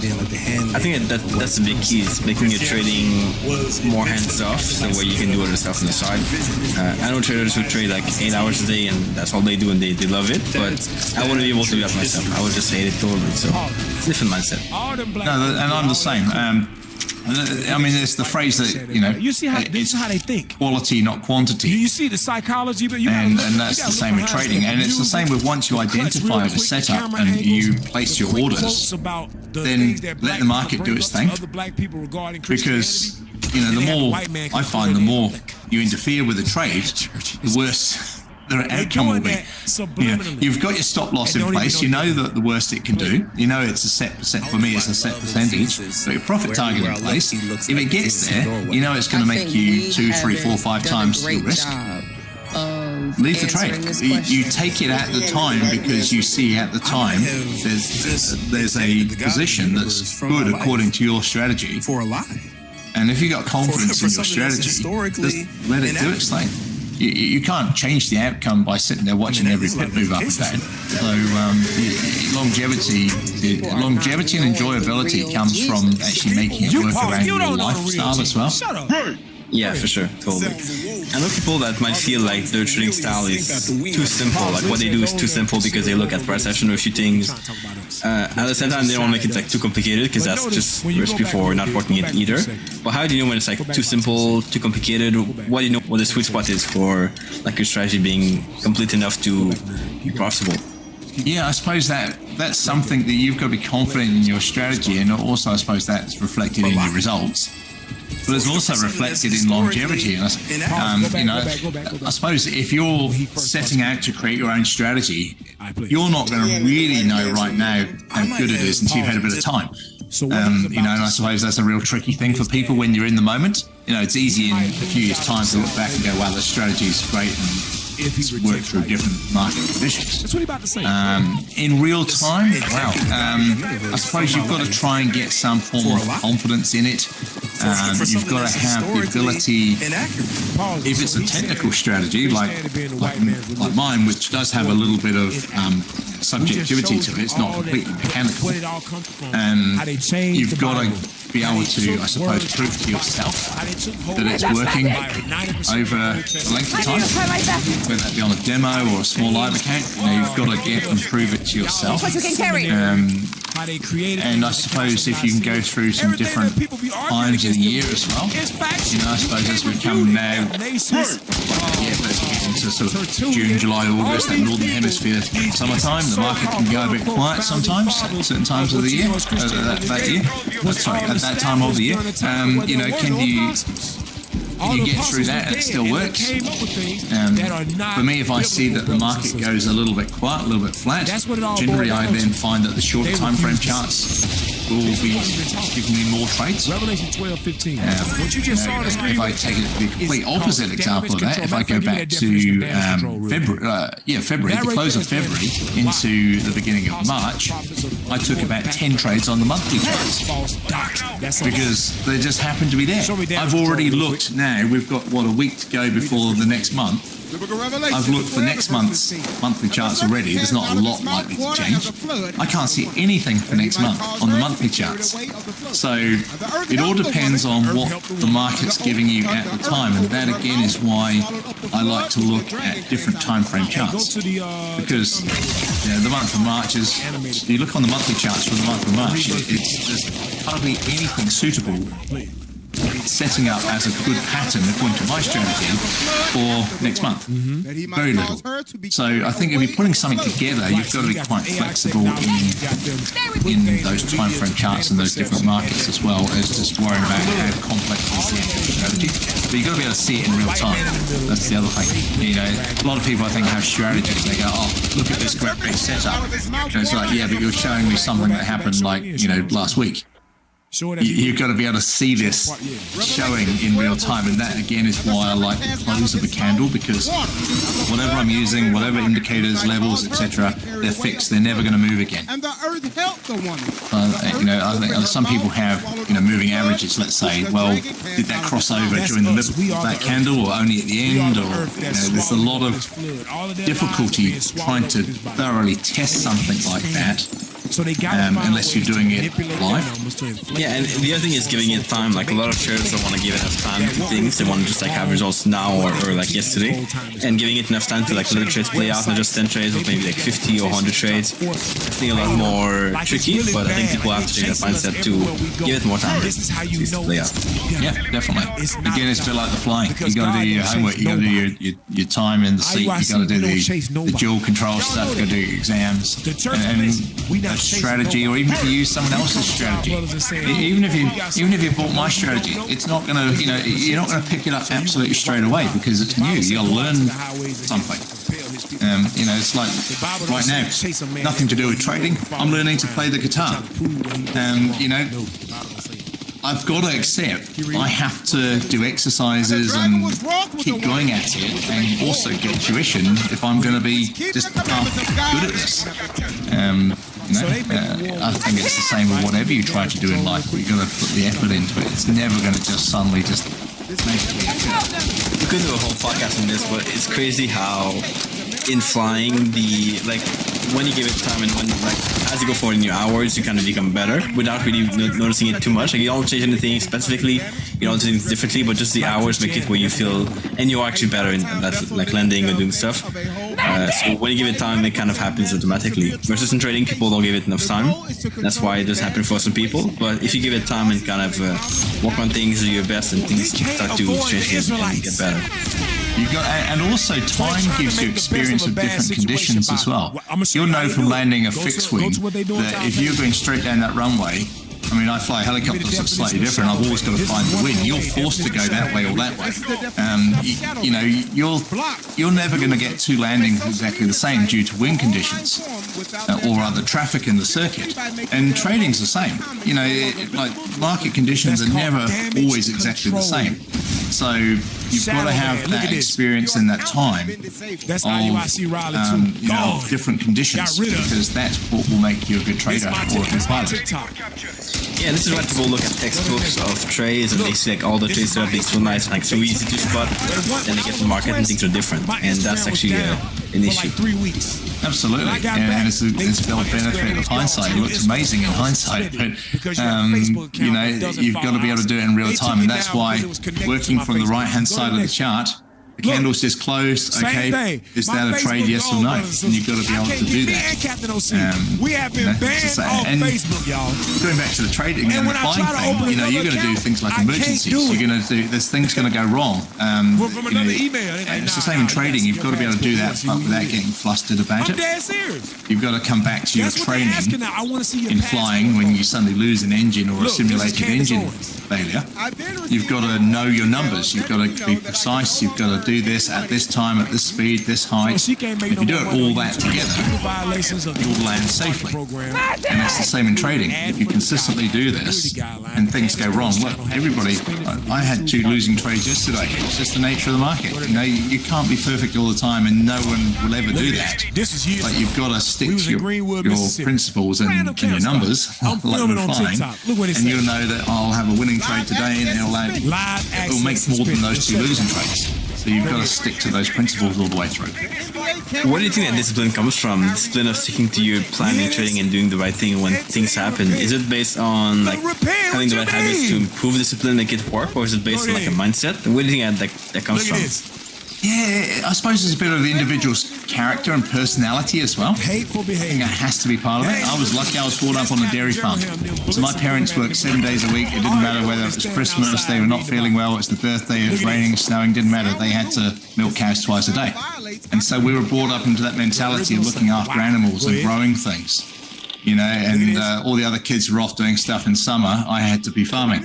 And so there's that discipline that I suppose that comes into it as well. And that's why I've always enjoyed the martial arts and the flying and the trading, because you can learn those things, but I think you've still got to want to. You've got to want to see that outcome as well. You know, a lot of people come to me and go, look, I'm just going to tell you whatever it takes to be an amazing trader. And then you make some suggestions, and then you never hear from them again. And it's like, well, do you really, or are you just telling me that? You know, how much do you want it? And I think you've got to be at that kind of mindset that you've got to want to learn how to do this and enjoy it. Totally right. Yeah, I've seen these guys a lot happening, that's for sure. Walking is dangerous. So yeah, we've got a lot in this interview, and I want to take your time here. So why can people find you or connect with you? They want to reach out or see your work after the podcast. Yeah, so people can go to theforextradingcoach.com. That's my website. And I'm more than happy to take emails privately, which is andrew@theforextradingcoach.com. That just comes directly through to me. That doesn't get passed through someone else. That's my personal email address, and I answer all questions that I get. Whether they be clients or any, or non-clients. Any question that you have, I'm more than happy to answer them and help people out. The more people get trading and enjoying it, the better. Awesome. And you're also on social media everywhere, so we'll put links for that below the video description, so you can check you out. And yeah, how people can learn from you. I think you have a good style. You were one of the first guys interviewed. Actually, the first person I interviewed on the podcast. Someone I was looking up to for a while before that. So looking forward to, for people getting your way and learning the right things would be good. And I appreciate your time here, Andrew. I think it's been fun to catch up and talk, and we're going to do this more often next time for sure. Awesome, Adrian. Happy trading and safe flying. So I'm showing the breakouts are fewer in percentage-wise than the bounces. And so if I'm here for high probability trades, the probability is on the bounce, not on the break. Right? So if you think of a market top, you can have a top, a V top, like one top, and then a few days later, we have a double top. A few days later, we have a triple top. That's bounce, bounce, bounce. Do you hear quadruple tops or quintuple tops? That's usually when you see the breakout, right? So 1, 2, 3 bounces. Okay, sure, I'll play a bounce. On the 4th, I don't play bounce. I expect a break. Right? So it's the logic. You have to put yourself in the market's shoes. Welcome back to Knowledge. Jean-François Boucher. We had a discussion more than a year ago or so that really popped up on YouTube and it got a lot of views. So Jean-François Boucher, we respect for his dedication. He is also routine in trading, and things he does just for other people taking it very seriously. Jean-François, you're one of the biggest viewership I had on YouTube in the past year or so, I believe. So good to have you back on the podcast. Good to discuss trading again. Good to see what you're doing and how what you're up to. Yeah, well, glad to be here. The last time we spoke, it generated a lot of views on your stream, and it proved to me that there's actually a demand out there for what we do, the skill we have, and a lot of people came seeking me out because of that podcast, and here I am willing to help some more. That's awesome, for sure. Yeah, definitely before we talk about this. Tell me, since the last year and a half or so, since the last book, what changes actually? Is it the same thing? Or are you trading exactly the same, or has something changed in the market or the way you trade? The stream of students that's been coming by has allowed me to forward test the strategy. And so I used to operate like a business. I still operate like a business, but now my business hours have expanded. And so originally, in order to build consistency into my system, I was focusing on 2 hours per day, the same 2 hours every day. And then I made sure to finish trading every day. And what's happened since the podcast, I start trading at 7, and I pretty well finish trading at 4 or 5. And so I'm now forward testing the strategy all day. I'm not trading all day, but I am in front of the computer a lot more than I ever used to be. And so I've seen the market under the conditions that this strategy never experienced before. And so I myself have tested it through those conditions. And so it's made me a better trader at the same time. And teaching makes me a better trader at the same time. So should everybody else be teaching. Definitely, that's something I saw myself about as well. Sure. So it looks like I'm a new PC, but I kind of want to go back and share some of the things just fast. Like you gotta through your whole process, everything that there is to know about trade, and that was awesome. But is there anything else that we kind of left out that didn't include in the past view that you want to maybe talk about some? Well, in general, what I'm doing is focusing on small, achievable, repeatable goals, which is very different from swing trading. And so, in general, what I'm doing is a shift in mindset. Once you have this shift in mindset, the strategy becomes really easy to grasp, right? So instead of trying to hit the ball out of the park, I'm really trying to make it to first base. And if I can make it to first base, I can make it to second, I can make it to third, and eventually I can make it all the way around. And so I'm not trying to outdo myself day by day. I'm just trying to hit an average. And if I can get my average, I'm happy. And so I think last time I focused on the process, and this time it's more, well, since a year or so, I've realized the strategy relies more on psychology than on rules. And so this is really where the difference lies. You know, people need to have the right psychology to fit their model. You know, a swing trader may not be a swing trader internally, and that will never work. Right? So you have to find what works for you. And in this case, I think this works for me, and it works for the other 200,000 people that watch that video. There's something I want to hear about. So you could give your strategy rules to two different people that could trade it like very well in the market, but then they could also fail completely. One could be good, one could be bad with strategies. Why do you think that is, and how can we fix that? In the case of this particular method, we're trading solely for the reward. And so our focus is on reward, not risk reward. And so the focus is on reward, and we manage risk. Whereas when you're a swing trader, the focus is on risk reward. So you have a statistic that you're targeting. And then you're looking for that statistic across a universe of instruments. And you're hoping to find one or two pairs per day to trade, one or two trades per day. That leads to series of losses, and once in a while you'll have a win. What I'm doing is very different. I've lowered the bar as low as the bar can go, so now I'm targeting 2 or 3 pips, and I'm doing it 20 or 30 times per day. Right? So instead of having one trade and waiting for one outcome, I'm taking the same risk, but I'm spreading it like you would spread butter on toast. And now I'm having an average outcome every day. And this is in my control. I'm controlling the risk. I'm not letting some stop loss tell me I lose. Right? And so I'm in the market, passively trading, not targeting a specific statistic. My focus is on the process. If I take a 3, 4, 5, 10 pip loss, I don't care. I'm back on the horse, and I target the next 2 or 3 pip win. Right? And so my focus is forward-looking, always on that next trade, next trade, next trade, next trade. And the loss is something that gets recovered in the process. Most people that swing trade will lose. Mr. Market, please give me 50 pips. I'm willing to lose 25. And as soon as they lose 25, in their mind, they now need 26 to feel better. Right? And so that's it's a cycle of death. It's a circle of death. It never ends. We have to get out of that series of losses and get into a series of wins, however small they may be, just to change your psychology. And so that's what we do. We lower the bar as low as the bar can go. So that gets us an income. That's the reward. And then on the flip side, we now manage the risk. And so because I have this stream of income coming in, I have a high win rate. If I take maybe 100 trades, I may have 4 or 5 losers out of 100.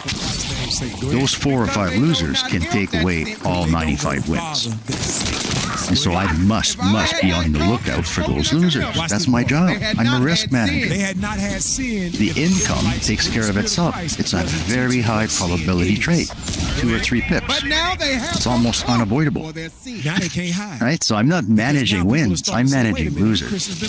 And that's in my mind. That's where it comes from. Trading happens between your ears. Right? It's not the platform. It's not the fancy colors. It's not the tools you're using. It's in your head. And once you have that sorted out and it suits you, you have it golden. I'll be curious to hear about this because a lot of traders have these kind of fear of losses. Like when they have a shoot losing trades, they kind of start to like get all like stressed out and everything because they had losses. They cannot accept that too much. So they want to move to strategies like yours, where it's like a very high rate. But then they're frustrated because they cannot get the wins fast enough or the big profits fast enough. They expect that because it's high win rate, they'll be able to make like a 60R in a day or something because of the high win rate. There's something with expectations, something with losses, but tell me what you see. And how can you work on that? Yes, you're absolutely right. So in the beginning, I think the industry has lied to us. Everybody starts being told, hey, start on the daily chart and you'll have better results there. Right? But they also neglect to tell you you're going to have bigger losses. And so over time, you find your way working your way down to like the 1 minute chart where you can actually afford to lose. Right? So losing on the 1 minute chart is very, very different than losing on the daily chart. And here, if I'm in front of a 1 minute chart and I'm witnessing the loss taking place, I'm in control. I can stop this at any time. I don't have to watch it go to 36 pips. I don't have to watch it hit my stop loss. I'm in control. And even as the market is moving, I can change the environment by adding an extra trade or 2 extra trades.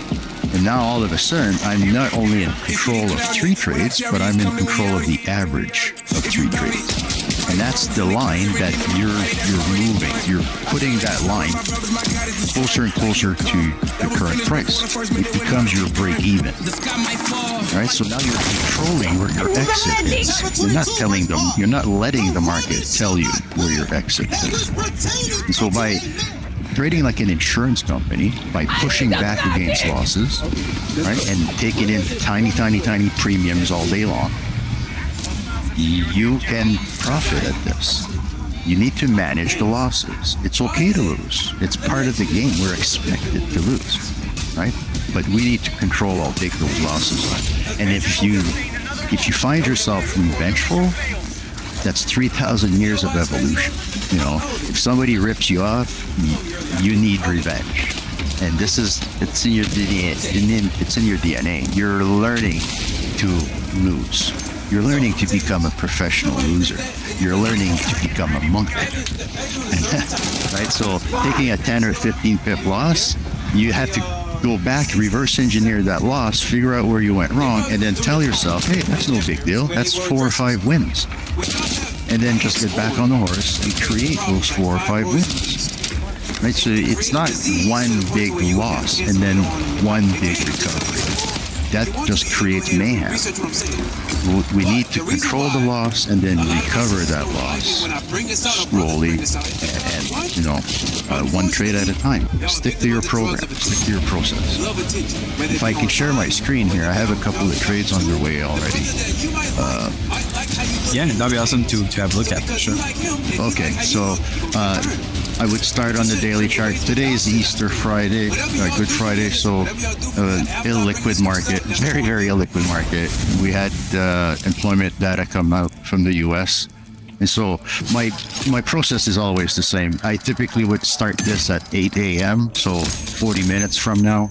I'm about 40 minutes ahead of schedule, but the news has already come out, and so I feel kind of relieved. And basically, we would look at the calendar, then we'd look at the daily chart. And because I live in North America, the daily candle is already 16 hours or so old, and so I'm comparing the daily candle with its predecessor, and I can see we've created overnight a lower high and a lower low. And that tells me that just today, there's a lean towards bearishness. And that could be just a result of the news event. And so I need to go and see this on an hourly scale. And sure enough, we made the high in the middle of the night. We made the low as a result of the news event. And so now I understand where I am in respect to support and resistance. And I can start drawing critical levels that I need to have a call to action. And so from there, I can start looking on a 5-minute scale and appreciate those same levels, but now they're actually closer.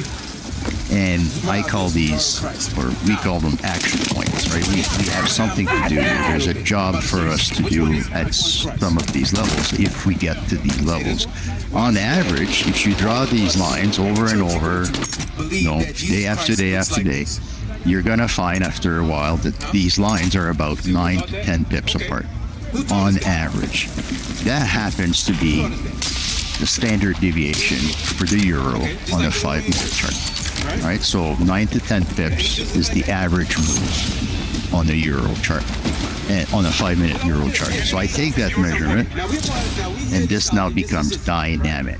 I can take that average support and resistance, and now I can move it around.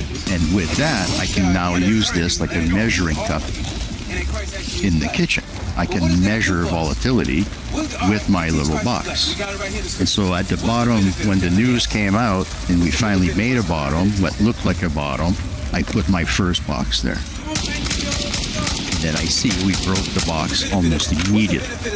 And so in my mind, that tells me, hey, there's a lot of incoming volatility, because otherwise we would have been in the box for the duration of the box. That's a standard deviation, right? And so if that was standard up there, why are we breaking the box in 2 bars down here? Boom, boom. So that immediately begins a new box, right? So I'll just grab this. And now in our mind,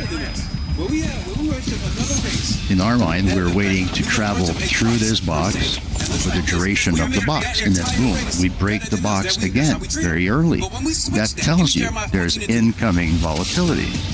So you put another box there, you still don't know the future, and so you expect this. Most people would expect this to go, oh my God, it's going to the moon.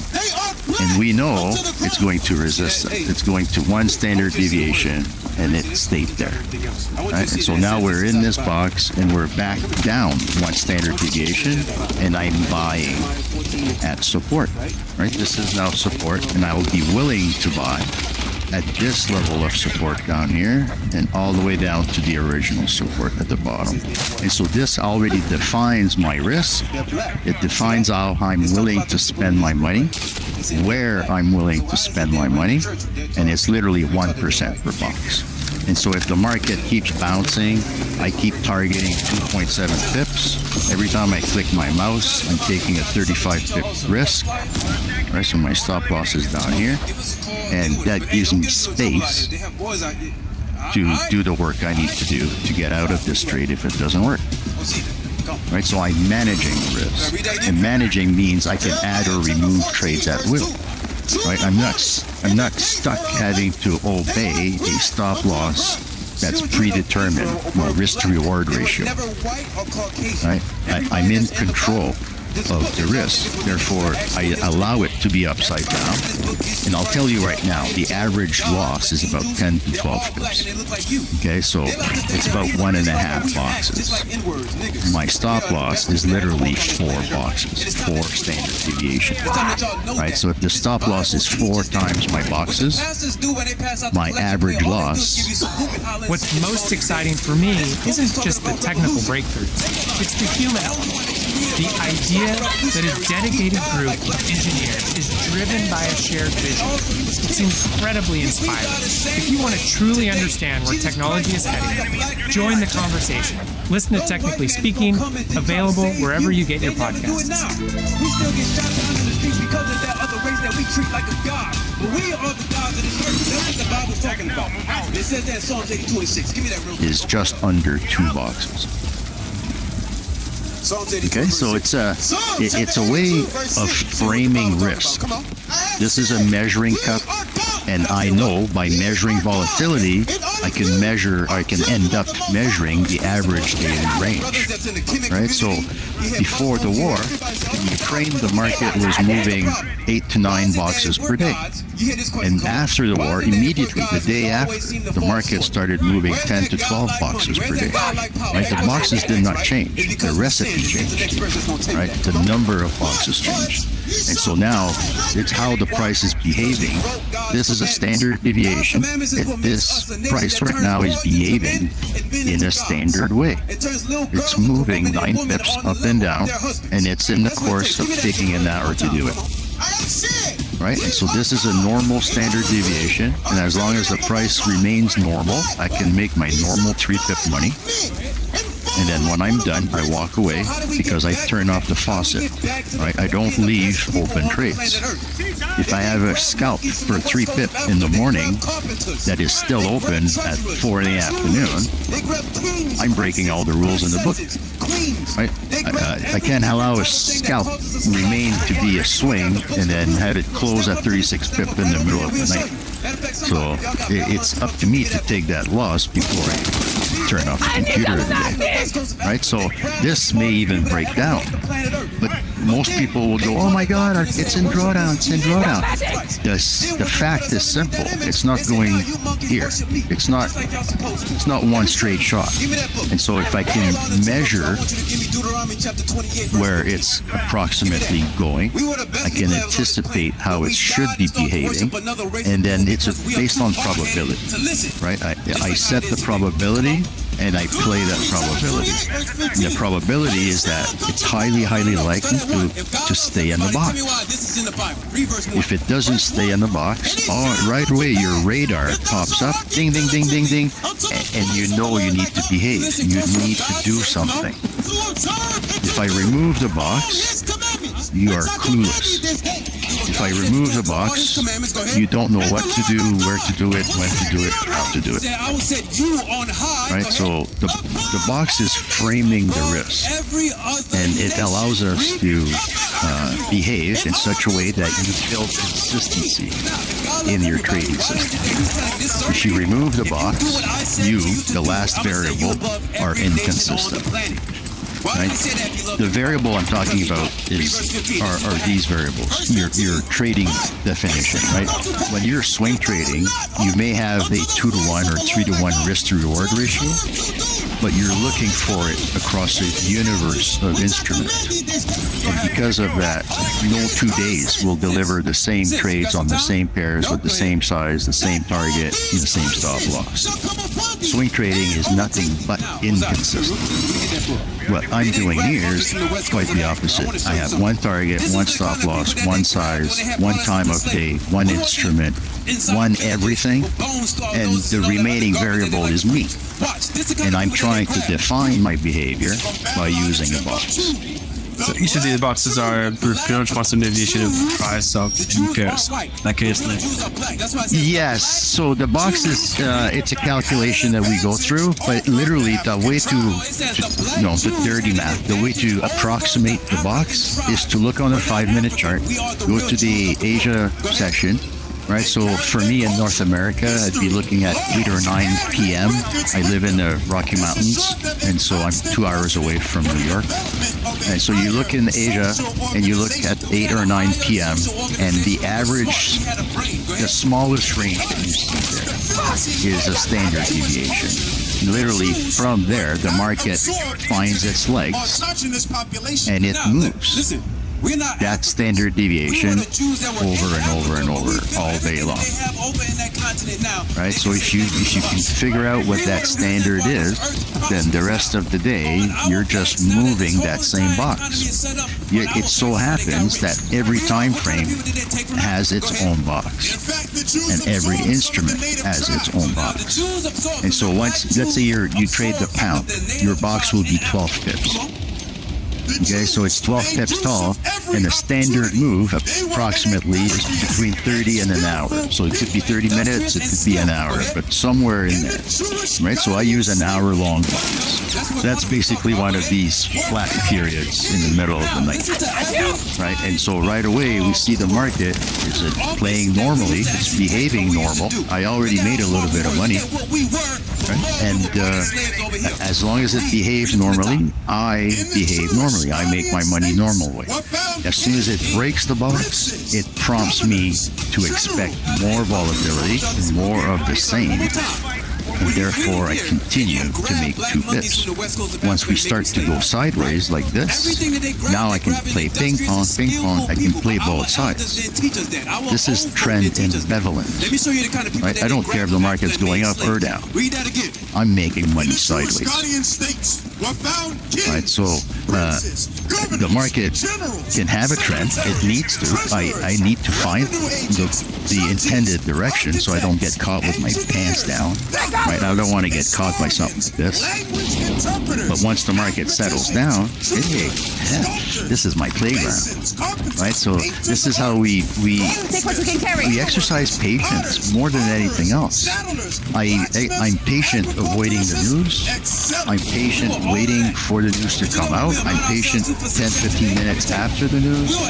I'm trading through my little boxes, and I'm patient waiting for the price to come to the edge of the box.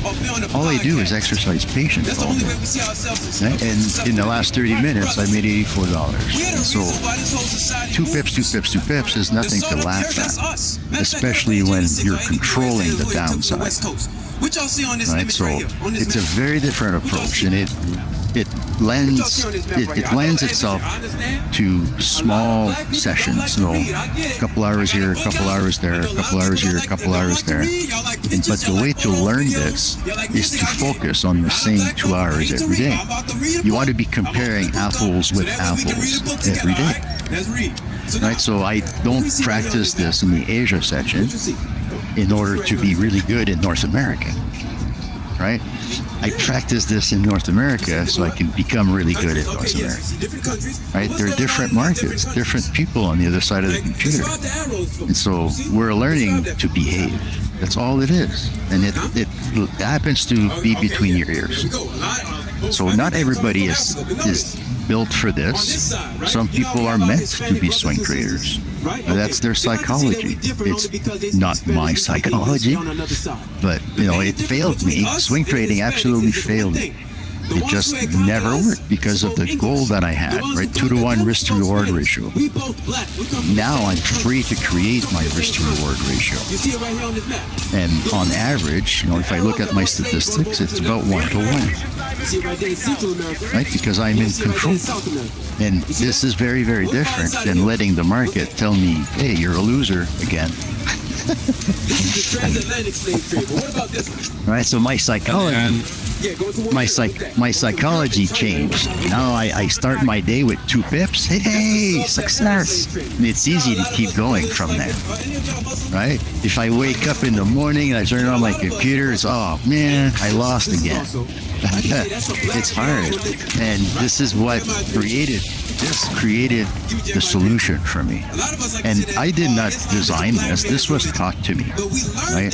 And so as long as I heard it from the horse's mouth, I could trust the people that delivered to me this information. So it allowed me to step outside the box, the risk to reward ratio, the daily chart. It allowed me to step outside of the norm, and trusting the source of the information was really, really important, and then practicing it in real time. So in a demo account, but in real time, the same 2 hours that I was hoping to work in, that sped up my learning curve. Right? Instead of wasting 18 hours per day on random markets, I focused 2 hours specifically on just what I'm trying to do, and then I went about my day. And that sped up my learning curve. And so the industry is designed, you've been invited over for dinner with a big smile, but they never told you were going to be the meal. right? So you end up on the table or on the menu and you don't know. You have to make that choice in real time along the way. And every day you choose to lose when you choose to lose, not when the market tells you to, right? And that's important. It's a choice we make. Cool analogy here for sure. I'll keep that one.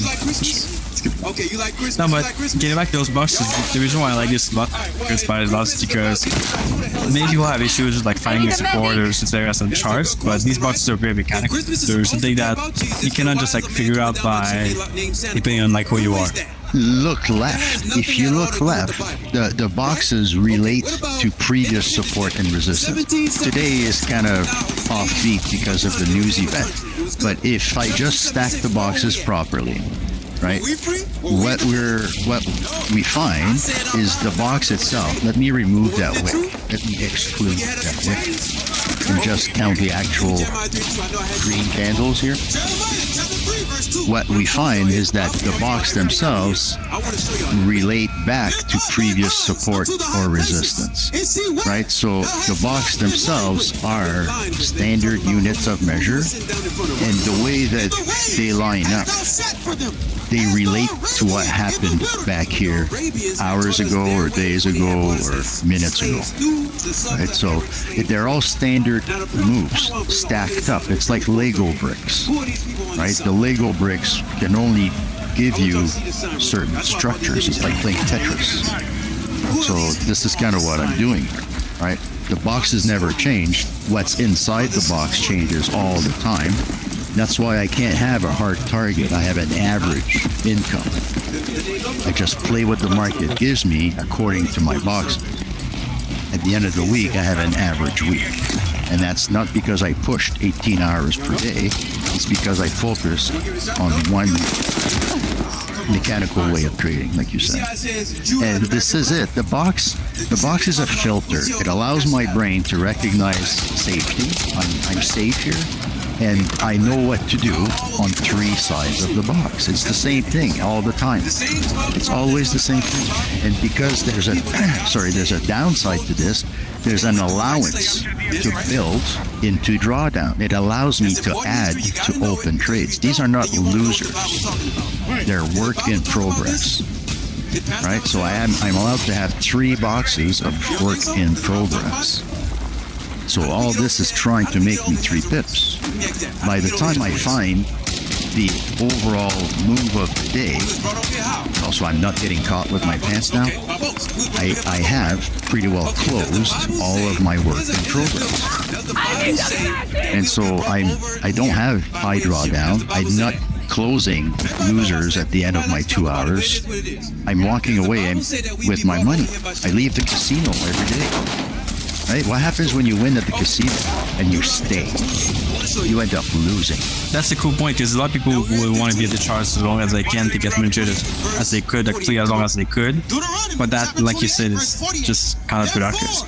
Yeah. If you make $20 and you know you make $20 every day, take it and walk away. Take it and walk away. At the end of the year, you have 200 days of $20. Why risk it? Why push for 100, 200, 300 when you know you're going to lose that 20? Keep the 20 and leave the casino. Come back and do it again. Come back and do it again. Come back and do it again.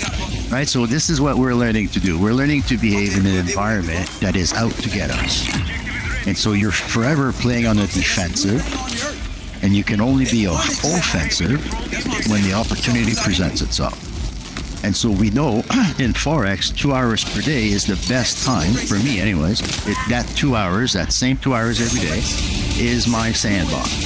If I play outside of that sandbox, I'm risking outside of normal, what I normally feel safe with it. And so I don't start early because I'm facing news, and I try to not stay late because I'm facing volatility that's disappearing. And so I have to stay inside of my business hours, optimize what I do there, right? And then once you have something that works, you just repeat it. You don't change it. And so because I'm trying to sit here and, make a couple of dollars on Easter Friday, on Good Friday, I'm really I'm pushing the limit of this strategy. You know, I should be taking the day off. It's an illiquid market, and